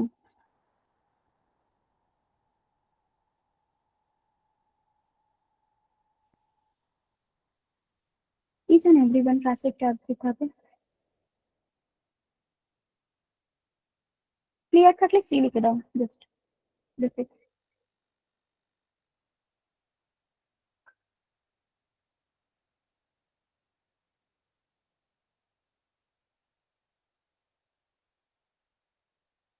ওকে, থ্যাংক ইউ। চলো, এবার আমরা একটা ভীষণ ইম্পর্টেন্ট জিনিস করব, একটু মনোযোগ সহকারে প্রত্যেকে শুনবে যতজন আছো, ঠিক আছে? যতজন আছো ততজনই একটু কিন্তু মনোযোগ সহকারে দেখার চেষ্টা করবে, ঠিক আছে? আমরা কিন্তু বিকাশের 4টে ডোমেনকে দেখতে পারবো। এতক্ষণ আমরা বিকাশ সম্পর্কে, বৃদ্ধি সম্পর্কে, পরিবেশ এবং পরিবেশের বিভিন্ন দিক সম্পর্কে কিন্তু আমরা দেখার চেষ্টা করেছি। এবার দেখার চেষ্টা করবো কি বিকাশের বিভিন্ন ডোমেন, ঠিক আছে? এবার তোমার কোয়েশ্চেন আসতে পারে যে ডোমেন কি জিনিস হয়। ডোমেন হচ্ছে কি মুখ্য দিক, 4টে দিক নিয়ে কিন্তু এই বিকাশ হয়ে থাকে, ঠিক আছে? আমাদের একটা লাইফ লং প্রসেস হচ্ছে কি আমাদের মানব প্রসেস, ঠিক আছে? তো প্রথম যেটা হবে সেটা হচ্ছে কি শারীরিক। আমি ফিজিক্যাল দিককে প্রথমে আলোচনা করবার চেষ্টা করবো। ফিজিক্যাল কথার অর্থ হচ্ছে কি শারীরিক, যেটা কিন্তু আমাদের ফার্স্ট ডোমেন অফ আমার ডেভেলপমেন্টের প্রথম দিক। 4টি দিক থাকে, সবসময় মনে রাখবে 4টি ডোমেন নিয়ে কিন্তু আমাদের বিকাশ গঠিত হয়ে থাকে। একটা ফিজিক্যাল ডোমেন, দ্বিতীয়টি হচ্ছে গিয়ে cognitive domain, social domain, emotional domain. Cognitive হচ্ছে কি জ্ঞান বিষয়কে যা ডিফাইন করে থাকে, যা জ্ঞানীয় পদার্থ হয়ে থাকে। সোশ্যাল হচ্ছে কি এমন একটা জিনিস যা হচ্ছে কি সামাজিক। আমি আস্তে আস্তে বোঝাচ্ছি তোমাদের বিষয়গুলোকে, তাহলে তোমরা বুঝতে পারবে। তারপরে হচ্ছে কি অনুভূতির দিকগুলোকে, ইমোশনাল দিকগুলোকে ডিফাইন করে থাকে। একটু আগেই তোমাদের বলছিলাম যে বিকাশ হচ্ছে এমন একটা জিনিস যা কিন্তু আমাদের ক্লিক করে থাকে। বলতো, বিকাশ হচ্ছে এমন একটা জিনিস যেখানে দাঁড়িয়ে কিন্তু আমাদের এমন একটা বিকাশ হয়ে থাকে যেটা কিন্তু সবসময় পজিটিভ দিকে হয়ে থাকবে। ঠিক তেমনই ভাবে তুমি যদি একটা ফিজিক্যাল স্ট্রাকচারকে দেখতে চাও, মানে ফিজিক্যালি যদি দেখতে চাও, তার মানে কি আমরা শারীরিক ভাবে কোনোভাবে বড় হয়ে উঠেছি? কেউ কিছু বলছো?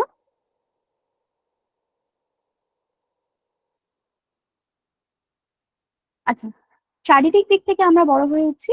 এই যে তোমার হেঁটে চলা, এই যে তোমার দৌড়ানো, এটা কিন্তু একটা বিকাশের মধ্যে পড়ে থাকে, বিকাশের একটা অংশ। তোমার বেড়ে ওঠা, তোমার হামাগুড়ি দেওয়া, এটা কিন্তু তোমার একটা বিকাশের মধ্যে পড়ছে, শারীরিক বিকাশ, ঠিক আছে? তুমি বলবে যে এটাকে বিকাশ কেন বলবো ম্যাম, শারীরিক বিকাশই কেন বলবো? তার একটাই মাত্র কারণ, তোমার এখানে দেখো গ্রোথ হচ্ছে দিন দিন।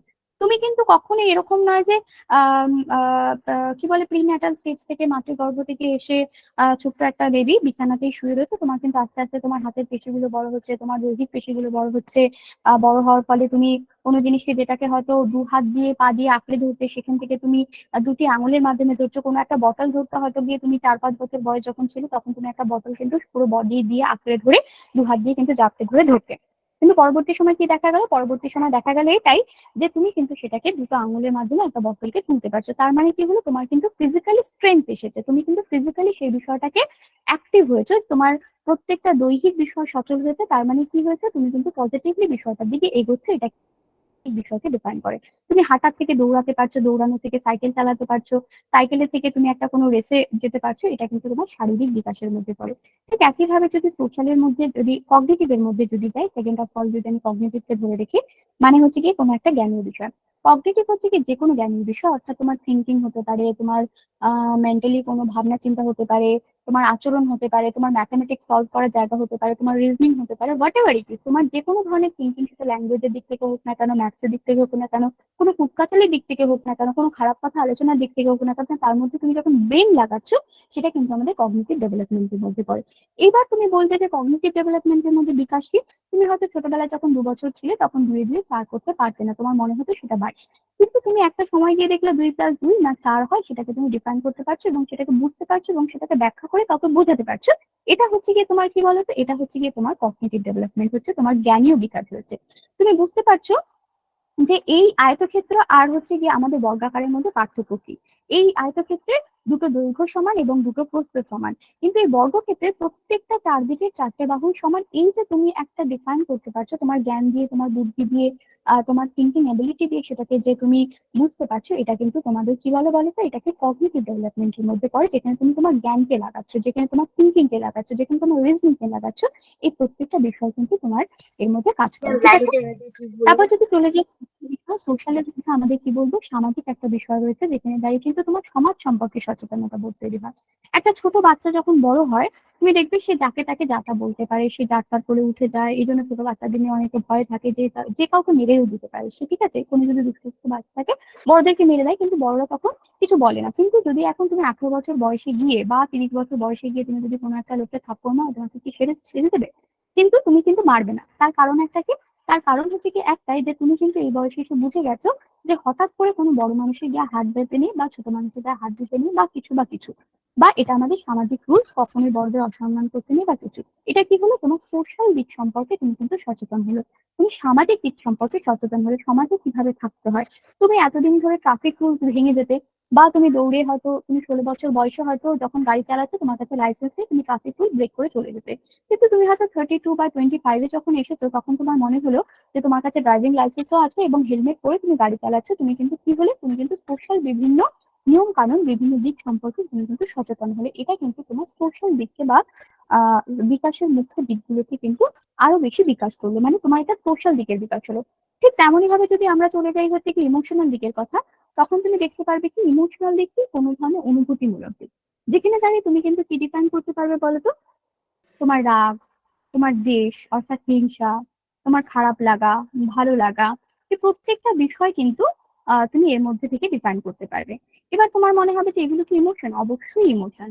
আর হচ্ছে গিয়ে রাগ, ভয়, ভালোবাসা, এই 3টে জিনিস কিন্তু আমাদের বাচ্চারা জন্ম থেকে কিন্তু নিয়ে আসে। এটা হচ্ছে গিয়ে জন্মের সময় কিন্তু আমরা নিয়ে জন্মাই, বাকি পরবর্তী যেই অনুভূতিগুলো হয় সেগুলো কিন্তু পরবর্তী সময় কিন্তু আমরা পাই বা এসে থাকে আমাদের মধ্যে, সেটা সমাজের থেকে হোক না কেন, পরিবারের থেকে হোক না কেন, পরিবেশের থেকে হোক না কেন, সেগুলো কিন্তু এসে থাকে, ঠিক আছে? এবার তুমি যদি জিজ্ঞেস করো ইমোশনাল ডেভেলপমেন্টটা কি জিনিস, ম্যাম, অবশ্যই তোমাকে আমি বলবো। দেখো, তোমার যদি একটু হাস্যকর বিষয়ে চলে যায়, বাট এটা হাস্যকর নয়ও, ঠিক আছে? যে তোমার যদি এখন 18 বছর বয়সে যদি তোমার ব্রেকআপ হতো, তাহলে তুমি দেখতে যে তুমি ভেড়া করে কান্নাকাটি করছো। এখানে সবাই যথেষ্ট বড়, আমি আশা রাখছি। তো 18 বছর বয়সে কেউ নেই আমি আশা রাখছি, তার জন্য তাদের নিয়ে বলতে পারছি। তো 18+ যদি হতো, তোমার যদি ব্রেকআপ হতো, তুমি কিন্তু ভীষণ কান্নাকাটি করতো, কান্নাকাটি করে সুইসাইড রেটটা, এখনকার দিনে এটা বাচ্চা সুইসাইড রেটটা করে নিত। কিন্তু ইফ তুমি 25+ হলে, বা তুমি যদি 32 হলে, তোমার কাছে এটা কিন্তু কোনো ম্যাটার করবে না। হয়তো তুমি সেই অনুভূতি যেটা তুমি 18 বছর বয়সে গিয়ে ভীষণ কান্নাকাটি করছিলে, সেই 32 বছর বয়সে এসে তোমার যদি কোনো একটা আরো একটা ব্রেকআপ হয়, বা তোমার কোনো একটা প্রেম ছুটে যায়, বা তোমার কোনো একটা বিষয় তোমার কাছ থেকে খুব কাছের জিনিস চলে গেছে, তুমি কিন্তু সেই কান্নাটা করবে না বা সেটার বহিঃপ্রকাশ করবে না। তার মানে কি হলো, বা তোমার মা যেটা 18 বছর বয়সে তোমাকে থাপ্পড় মারতো, তখন তুমি ভাবা করে কাঁদতে শুরু করতে, ভীষণ রাগ ঝামেলা করতে। কিন্তু 32 বছর বয়সে বা 25 বছর বয়সে যদি কোনো বাবা মা তার গায়ে হাত তোলে, যদি বা তোলে না, যদি তুলে থাকে, তুমি সেই জায়গাটায় কিন্তু সেই ইমোশনটাকে কন্ট্রোল করে চলে আসলো। তোমার মধ্যে সেই ইমোশনটাকে মানে আত্মস্থ করার একটা জায়গা চলে আসলো। তুমি বুঝতে শিখলে কোথায় কান্না করতে হয় এবং কোথায় করতে হয় না। তুমি বুঝতে শিখলে কোথায় ভালোবাসাটা দেখানো উচিত এবং কোথায় দেখানো উচিত না। তো এই যে প্রত্যেকটা বিষয় তুমি বুঝতে পারলে, এটা কিন্তু তোমার ইমোশনাল ডেভেলপমেন্টের দিককে ডিফাইন করবে।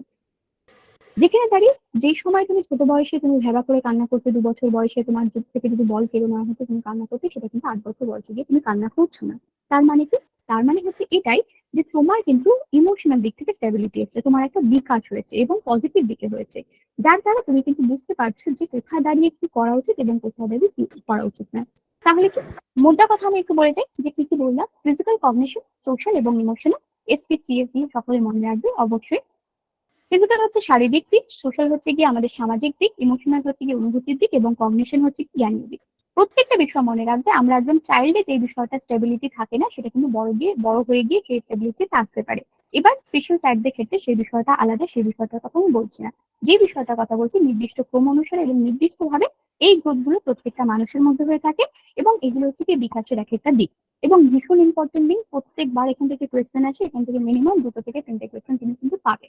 ঠিক আছে, এইটুকুনি শিওর আমি করতে পারি। এই অবধি সকলের প্রত্যেক ইয়ার জন্য বলেন সঠিকভাবে তোমরা আত্মস্থ করতে পারলে কিনা কথা সেটা আগে একটু বলো, প্রত্যেকে বলার চেষ্টা করুন।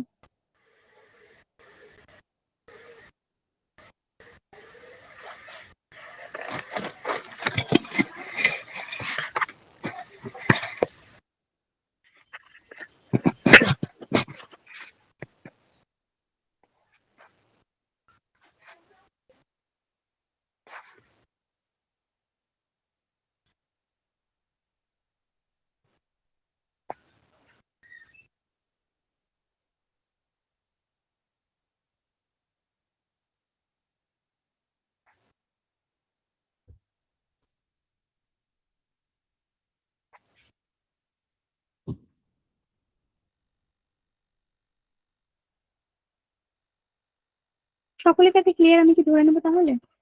হ্যাঁ ম্যাম, বুঝতে পেরেছি।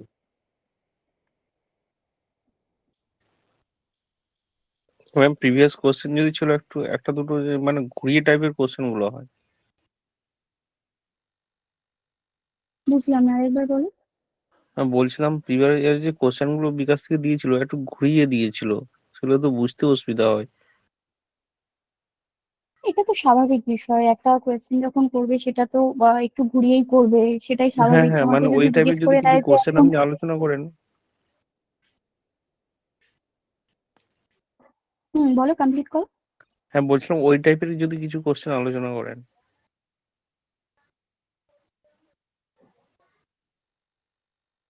দেখো, সবাইকে বলে দিই, সবাই আমি আজকে আমার ফার্স্ট ক্লাস তোমাদের সাথে, ঠিক আছে? আমার পড়ানোর একটা নির্দিষ্ট প্রসেস আছে, ঠিক আছে? আমি জানি তোমরা অনেকদিন ধরে এই পড়াশোনার সাথে যুক্ত। প্রথমে থিওরি হবে, ঠিক আছে?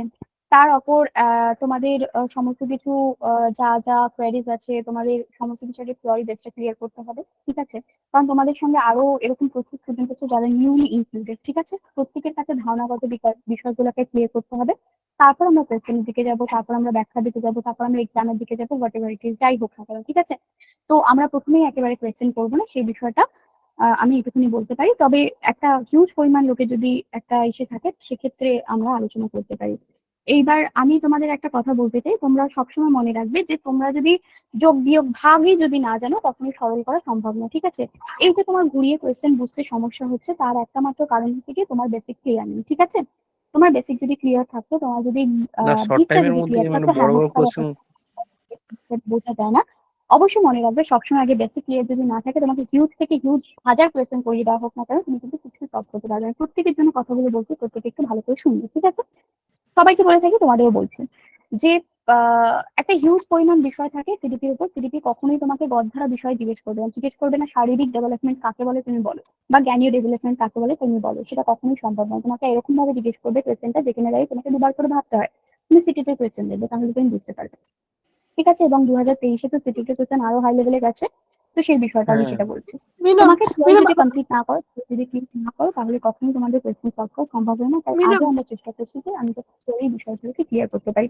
অবশ্যই এটা তোমাদের উপর ডিপেন্ড করছে, আমি তোমাদের সাথে কতদিন থাকবো কতদিন থাকবো না, এটা অবশ্যই বারবার করে তোমাদের বলবো। আর যতজন আমার সঙ্গে যুক্ত আছে, তোমাদের অবশ্যই ক্লাসটা কেমন লাগলো অবশ্যই পরে আমার ক্লাসের পরে অবশ্যই ফিডব্যাক দিয়ে যাবে। এবং আমার পড়ানোর প্রসেস এরকম থাকবে যে আমরা থিওরির সাথে সাথে তোমাদের যদি ডিমান্ড থাকে, তার সাথে আমি কিছু কোশ্চেনে ইনক্লুড করবো, সেটা পরবর্তী সময়, ঠিক আছে? মিনা আজকে এই মিনা রকমই বেস্ট মিনা ক্লাসেস হবে, ঠিক আছে? প্রথম এই থেকে আমি কোশ্চেনের দিকে মিনা যাবো। আপনি প্রচুর নতুন student আছে যাদের এখনো মিনা পর্যন্ত ঢুক আছে, এটা আমার ব্যক্তিগত অভিমত, ঠিক আছে?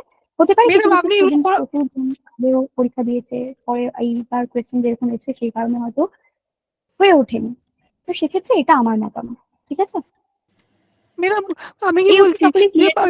এর একটা করে উদাহরণ দিয়ে একটা প্রশ্ন হলে ভালো হতো। একটা করে প্রশ্ন মানে মানে ওটার সম্বন্ধে একটা প্রশ্ন থাকলে ভালো হতো, ওই জন্যই বলছি ও একটা করে। আচ্ছা, আরেকবার বল, শুনতে পাইনি। বলছি প্রত্যেকটা ওই যে 4টা ভাগ তার জন্য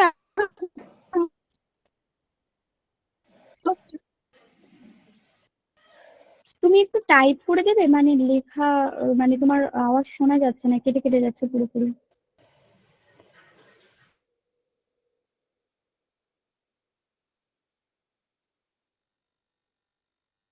হ্যাঁ, তোমাদের যদি ডিমান্ড থাকে আমি তাহলে সেই অনুযায়ী তাহলে ইনক্লুড করে নেবো। মানে এটা তো তোমাদের একটা পিপিটি, সেটা তো তোমাদের একটা হার্ড কপি যাবে। তোমাদের যদি সেরকম মনে হয় তাহলে আমি পিপিটির মধ্যেই তোমাদের বিভিন্ন কোয়েশ্চেন এর মধ্যে ইনক্লুড করে দেবো। আমার এরকম ইচ্ছা ছিল তোমরা আগে থিওরিটা জেনে নাও, থিওরির পরে তোমাদের এই ক্লাসগুলোই ডাবল ডাবল করে রিপিটেড আমি করতে চাইছিলাম, যেখানে দাঁড়িয়ে তোমাদের কোয়েরি বেস সলভ করবো, তোমাদের কোয়েশ্চেন সলভ করবো এবং তোমাদের থেকে আমি কোয়েশ্চেন নেবো, ঠিক আছে? তো এরকম আমার একটা ধ্যান ধারণা ছিল, বাট ঠিক আছে, তুমি আজকে এই ক্লাসটা তোমরা করো, দেখা যাক তার পরবর্তী সময় যেটা হয় সেটার উপর ডিপেন্ড করছে, ঠিক আছে? তো আজকে আমরা শেষে যেটা জানবো সেটা হচ্ছে গিয়ে পরিণমন। আমি যেটুকুনি বলছিলাম যে আমরা একটা বৃহৎ ডোমেনকে যখন ডিফাইন করি তখন সেটা কিন্তু আমাদের বিকাশকে ডিফাইন করা হয়ে থাকে, এবং বিকাশের মধ্যে যেই দুটো বিষয়কে আমরা দেখবো সেটা কিন্তু অবশ্যই একটা হচ্ছে গিয়ে বৃদ্ধি এবং আরেকটা হচ্ছে গিয়ে পরিণমন। প্রত্যেকটার একটা করে উদাহরণ দিই। আচ্ছা ঠিক আছে, দিচ্ছি 1 মিনিট। দেখো, ফিজিক্যাল ডেভেলপমেন্ট আমি এখন দাগানো সম্ভব না এখানে, ঠিক আছে? তবুও আমি বলছি, দাঁড়াও, নিচে নিই একটু তাহলে। প্রত্যেকে খুব ভালো করে শুনবে এবং বোঝার চেষ্টা করবে। ফিজিক্যাল বলতে শারীরিক বিকাশকে বোঝানো হয়ে থাকে। শারীরিক বিকাশ হচ্ছে গিয়ে সেটাই যেটা তুমি হচ্ছে গিয়ে একটা বয়সে করতে পারছে আরেকটা বয়সে গিয়ে করতে পারছো না, বা একটা বয়সে করতে পারতে না আরেকটা বয়সে গিয়ে করতে পারো। কিরকম? তুমি আগে হামাগুড়ি দিয়ে হাঁটতে বা হামাগুড়ি দিয়ে চলতে, তারপর তুমি কি শিখলে? হাঁটতে শিখলে। হাঁটা থেকে তুমি কি শিখলে? দৌড়াতে শিখলে। এটা তোমার ফিজিক্যাল ডেভেলপমেন্ট, তোমার পায়ে স্টেবিলিটি এলো, ঠিক আছে? আফটার দ্যাট যদি বলে থাকি, তুমি একটা যদি জলের বোতলকে ধরে থাকো, তুমি যখন খুব ভালো করে মনে করো তোমার বাড়িতে যদি কোনো 2 বছরের ছোট বাচ্চা থেকে থাকে বা 3 বছরের ছোট বাচ্চা থেকে থাকে, তুমি একটা বোতল তাকে আনতে বলবে, সে দেখবে পুরো দুটো হাত দুটো পা পারলে জড়িয়ে কিন্তু সেই বোতলটা নিয়ে আসে, ঠিক আছে? পুরো বডিতে সাইজ করে একেবারে ভরে চেপে নিয়ে আসে।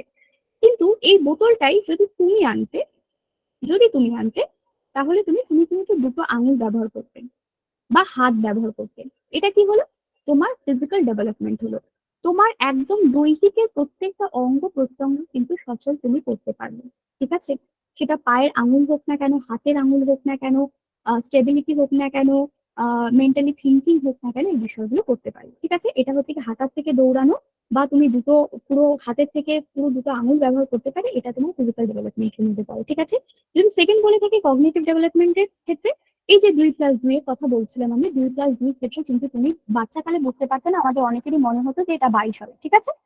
কিন্তু পরবর্তী সময় তুমি বুঝতে পারলে 2+2 4ই হয়, কারণ এটা ম্যাথস এর নিয়ম এবং ইউনিভার্সাল এথিক্যাল একটা বিষয়। ম্যাথ যেখানে হচ্ছে কি পৃথিবীর সর্বত্রই কিন্তু সত্যি, শুধুমাত্র পৃথিবী না, ইউনিভার্সের সকল জায়গায় কিন্তু ম্যাথ সত্যি। সেটা তুমি চাঁদে গিয়ে 2+2 কে যদি হিসাব করো তাহলে সেটা 4 হবে। এটা তুমি কি করে বুঝতে পারলে? তোমার মাথা থিঙ্কিং দিয়ে বুঝতে পারলে। এটা তুমি আগে কিন্তু বুঝতে পারতে না, ঠিক আছে? এটা হচ্ছে গিয়ে তোমার কগনিটিভ ডেভেলপমেন্ট। বা তোমার হচ্ছে গিয়ে এরকম 4টে তোমার চৌকো দিয়ে দিয়েছে, তুমি এর মধ্যে আগে ডিফাইন করতে পারতে না যে এর মধ্যে কতখানা বর্গক্ষেত্র আছে, ঠিক আছে? কিন্তু তুমি যখন রিজনিং শিখলে, তুমি রিজনিং শেখার পরে এটার মধ্যে বুঝতে পারলে যে এর মধ্যে কখানা বর্গক্ষেত্র রয়েছে, সেটা 5খানা হলে 5খানা, 6খানা হলে 6খানা, 4খানা হলে 4খানা। এটা কি হলো? তুমি তোমার জ্ঞানীয় বিষয়কে কিন্তু কাজে লাগালে, তোমার মস্তিষ্ককে কাজে লাগালে, এটা তোমার কগনিটিভ ডেভেলপমেন্টের মধ্যে পড়ছে, ঠিক আছে? যদি সোশ্যাল ডেভেলপমেন্টের কথা বলে থাকো, একটু আগেই বলছিলাম তুমি যখন 2 বছরের বাচ্চা ছিলে তখন যদি তোমাকে কেউ যদি তুমি যদি কাউকে থাপ্পড় মেরে আসতে বা তোমার বাবাকে যদি থাপ্পড় মারতে, তোমার বাবা কিন্তু কোনো কিছু বলতো না, ঠিক আছে?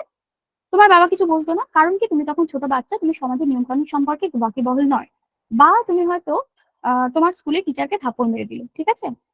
তুমি স্কুলের টিচারকে থাপ্পড় মেরে দিলে কারণ তুমি ছোট বাচ্চা ছিলে তখন, ঠিক আছে?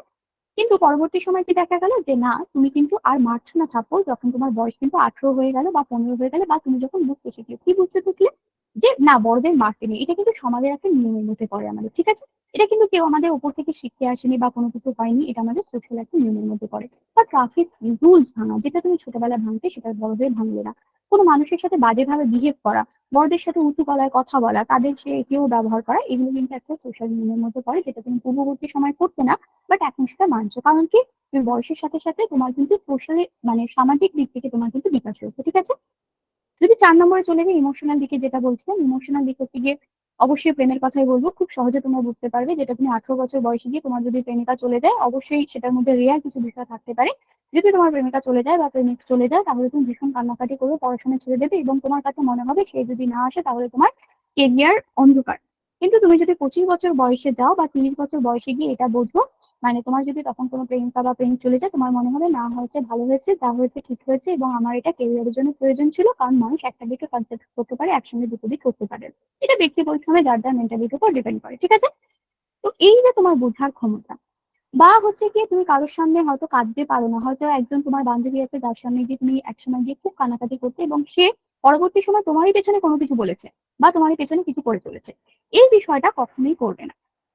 তুমি পরে গিয়ে সেটা বুঝতে পারলে, সেই বিষয়টা যে তোমার মধ্যে কন্ট্রোল আসলো, তার সামনে গিয়ে তুমি যে তার ইমোশনালটা ব্যক্ত করে দিলে না, কারো কোনো ফেক পিপলের সামনে তোমার যে ইমোশনটাকে ইউজ হতে দিলে না, এইটা তোমার হচ্ছে ইমোশনাল ডেভেলপমেন্ট মধ্যে পড়ে। ক্লিয়ার সকলে? Physical, social, cognitive and emotional development প্রত্যেকবার কোশ্চেন আসে, এবারও আসবে কোশ্চেন, শিওর, এটা ধরে নাও, লিখে নাও এখন থেকে।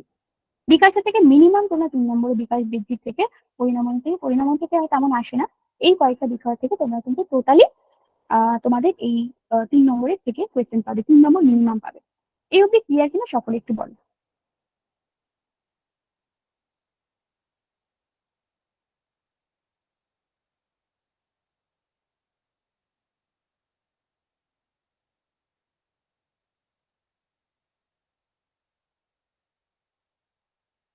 বাকিরা, বাকিদের ক্লিয়ার? হ্যাঁ, যার যা যা বলার আছে বলো।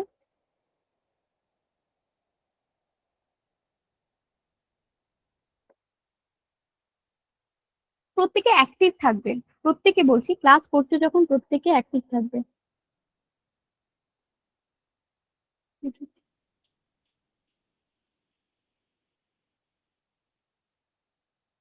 আচ্ছা, উদাহরণ দিলাম তাই ক্লিয়ার হবে, বলতে হবে তো, না বললে কিছু করা যাবে না, না না বললে, যেহেতু আমরা সামনাসামনি নেই বা তোমরা আমাদের কাছে সেট সিস্টেম নেই যেখানে দাঁড়িয়ে সামনাসামনি তোমাদের সঙ্গে কথা বলতে পারি, যত ইন্টারাক্ট হবে। আমার ক্লাস ভীষণ এনজয়িং হয়। আজকে হয়তো প্রথম দিন তোমাদের এখান থেকে ক্লাস হচ্ছে বলে ব্যাপারটা একটু, আমি গুগল মিটে কখনো ক্লাস নিইনি, তার জন্য একটু বিষয়টা হেফাজত হচ্ছে। বাট তোমরা যদি আমার সাথে পরবর্তী সময় যুক্ত থাকো তাহলে বুঝতে পারবে যে আমরা শুধুমাত্র পড়াশোনা করব, বলার মাধ্যমে, গল্প করার মাধ্যমে শিখে যাব, বিষয়টাকে আত্মস্থ করে যাব, কোনো মুখস্থ করার জায়গা নেই, কোনো নোট করার জায়গা নেই। বেসিক বিষয় ক্লিয়ার রাখবে। এই তোমার যদি এটা বুঝে থাকো, তুমি যদি বিকাশের মুখ্য বিষয়গুলো ক্লিয়ার করে থাকো, তাহলে দেখবে এখান থেকে তোমার 1000টা যদি কোয়েশ্চেন আসে, তুমি 1000টা কোয়েশ্চেন সলভ করতে পারছো, তোমাকে যেভাবে দেবে তুমি সেভাবেই সলভ করতে পারবে, ঠিক আছে? আশা করি সকলে ক্লিয়ার। চলো, থ্যাংক ইউ সো মাচ বোঝার জন্য এবং আমাকে এত সুন্দরভাবে উত্তর দেওয়ার জন্য।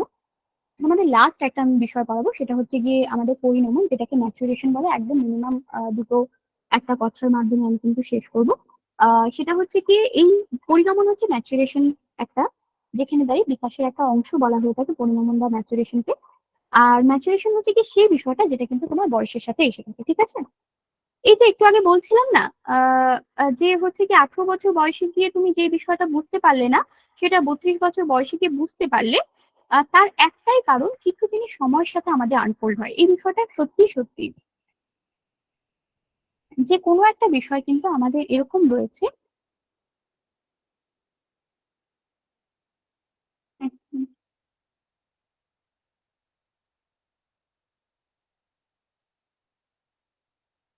কোনো একটা বিষয় আমাদের এমন রয়েছে আমাদের পুরো বিকাশের অংশে, যেখানে দিয়ে শুধুমাত্র কিন্তু এমন একটা জায়গাতেই আমাদের ধাক্কা দেয়, যেখানে দাঁড়িয়ে কিন্তু সময় তোমাকে সেই বিষয়টা শেখাতে পারে।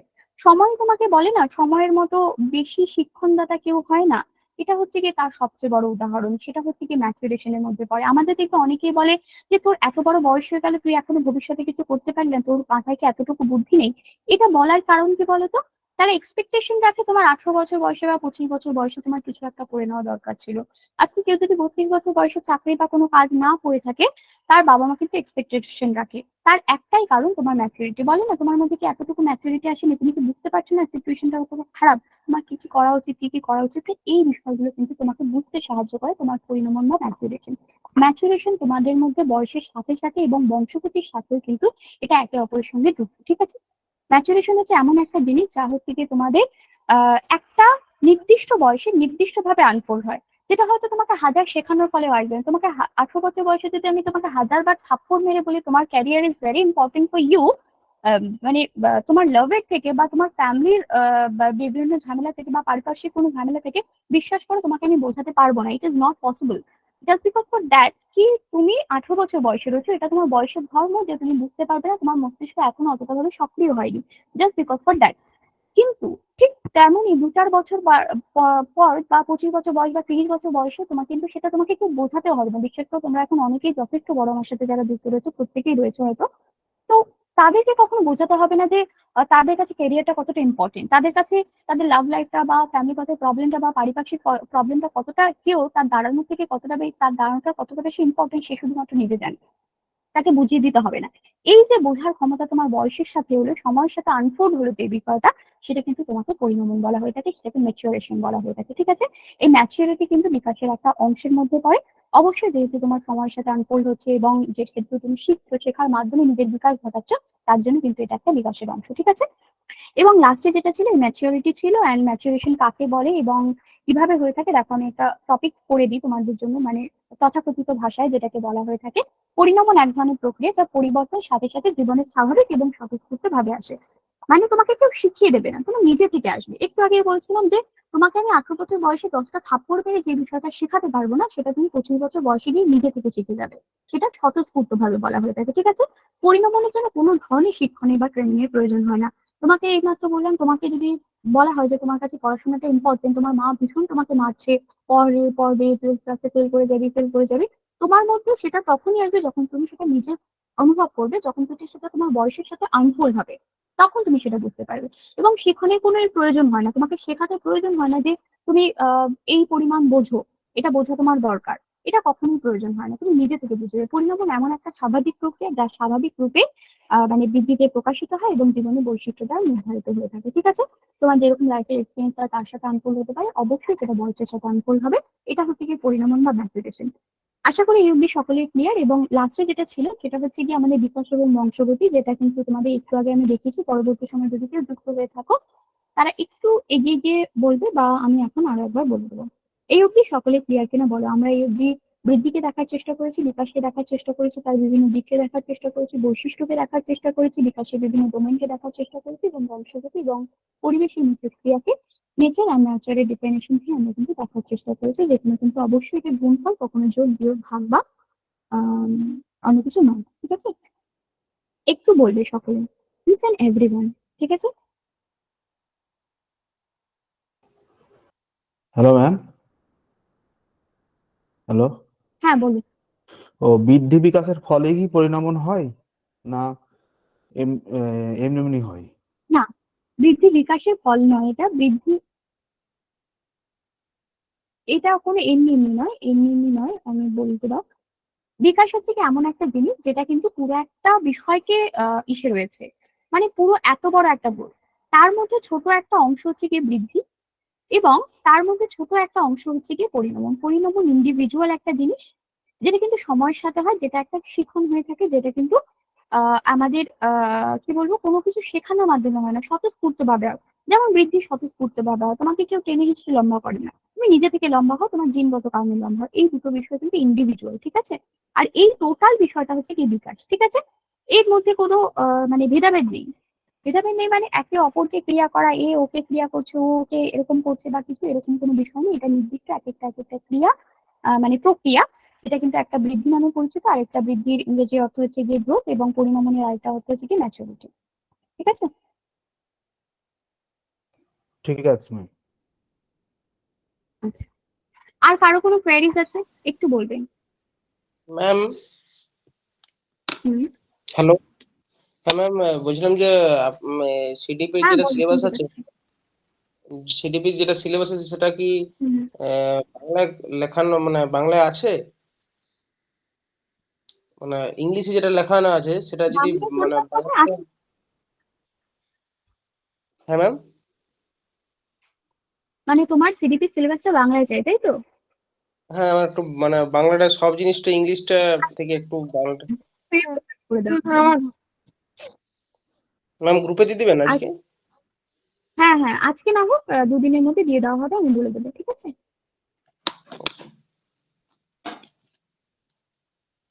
আর কারো কোনো কোয়ারিজ আছে, ক্লাস সম্পর্কে কোনো কোয়ারিজ আছে, কেমন লাগলো একটু ক্লাসটা একটু জানাবে সকলে প্লিজ।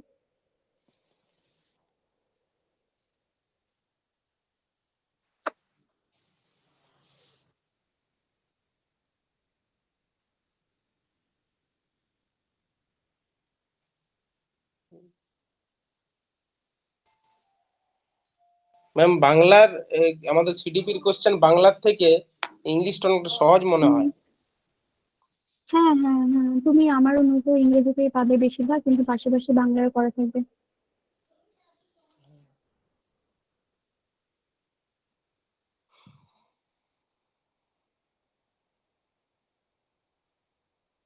আর কারো কোনো কোয়ারিজ নেই তো? থ্যাংক ইউ সকলকে, অনেক অনেক থ্যাংক ইউ। আজকে ক্লাস এই অবধি ছিল। প্রত্যেককে বলি এই প্রিন্যাটাল স্টেজ বা এগুলো যেগুলো রয়েছে সেগুলো একটা আলাদা টপিক, একটা সুন্দর টপিক, আমরা সেটাকে সাজাবো। অ্যান্ড আজকে আমরা বৃদ্ধি বিকাশ, আহ, হ্যাঁ হ্যাঁ একদমই তাই। আমি চেষ্টা করবো যে আমার স্পিডটা একটু কমাতে। আসলে সবাই যেটা 1.5 ঘন্টা 2 ঘন্টা ক্লাসে না, আমি সেটা আধা ঘন্টায় নিয়ে নিই অ্যাকচুয়ালি। আমার স্পিডটা অনেকটাই বেশি, আমি জানি। চেষ্টা করবো পরের দিন থেকে যদি তোমাদের সঙ্গে আমি যুক্ত থাকি বা তোমাদের সে ধরনের যদি সাপোর্ট পাই, অবশ্যই আমি তোমাদের ক্লাসটাকে তোমাদের মতো করে গাইড করার চেষ্টা করব। তোমরা খুব ভালো থাকো, সুস্থ থাকো। অ্যান্ড আমি নন্দিতা ঘোষ। তো আমার তরফ থেকে এই বার্তাটা সকলের জন্য থাকে, be also by Nandita Ghosh. অবশ্যই নিজের মতো হও, সুস্থ থাকো, ভালো থাকো। অ্যান্ড আজকের ক্লাস আমি এখানেই শেষ করব। তো তার আগে আমি একটু স্যারকে ইনফর্ম করতে চাইবো, ঠিক আছে? সকলকে অনেক অনেক থ্যাংক ইউ। এবং অবশ্যই তোমাদের মূল্যবান ফিডব্যাকটা দেবে। কিভাবে তোমরা হচ্ছে গিয়ে পরবর্তী সময়ে আমার সাথে ক্লাসে কিভাবে যুক্ত থাকবে, সেটা অবশ্যই তোমাদের উপর ডিপেন্ড করছে।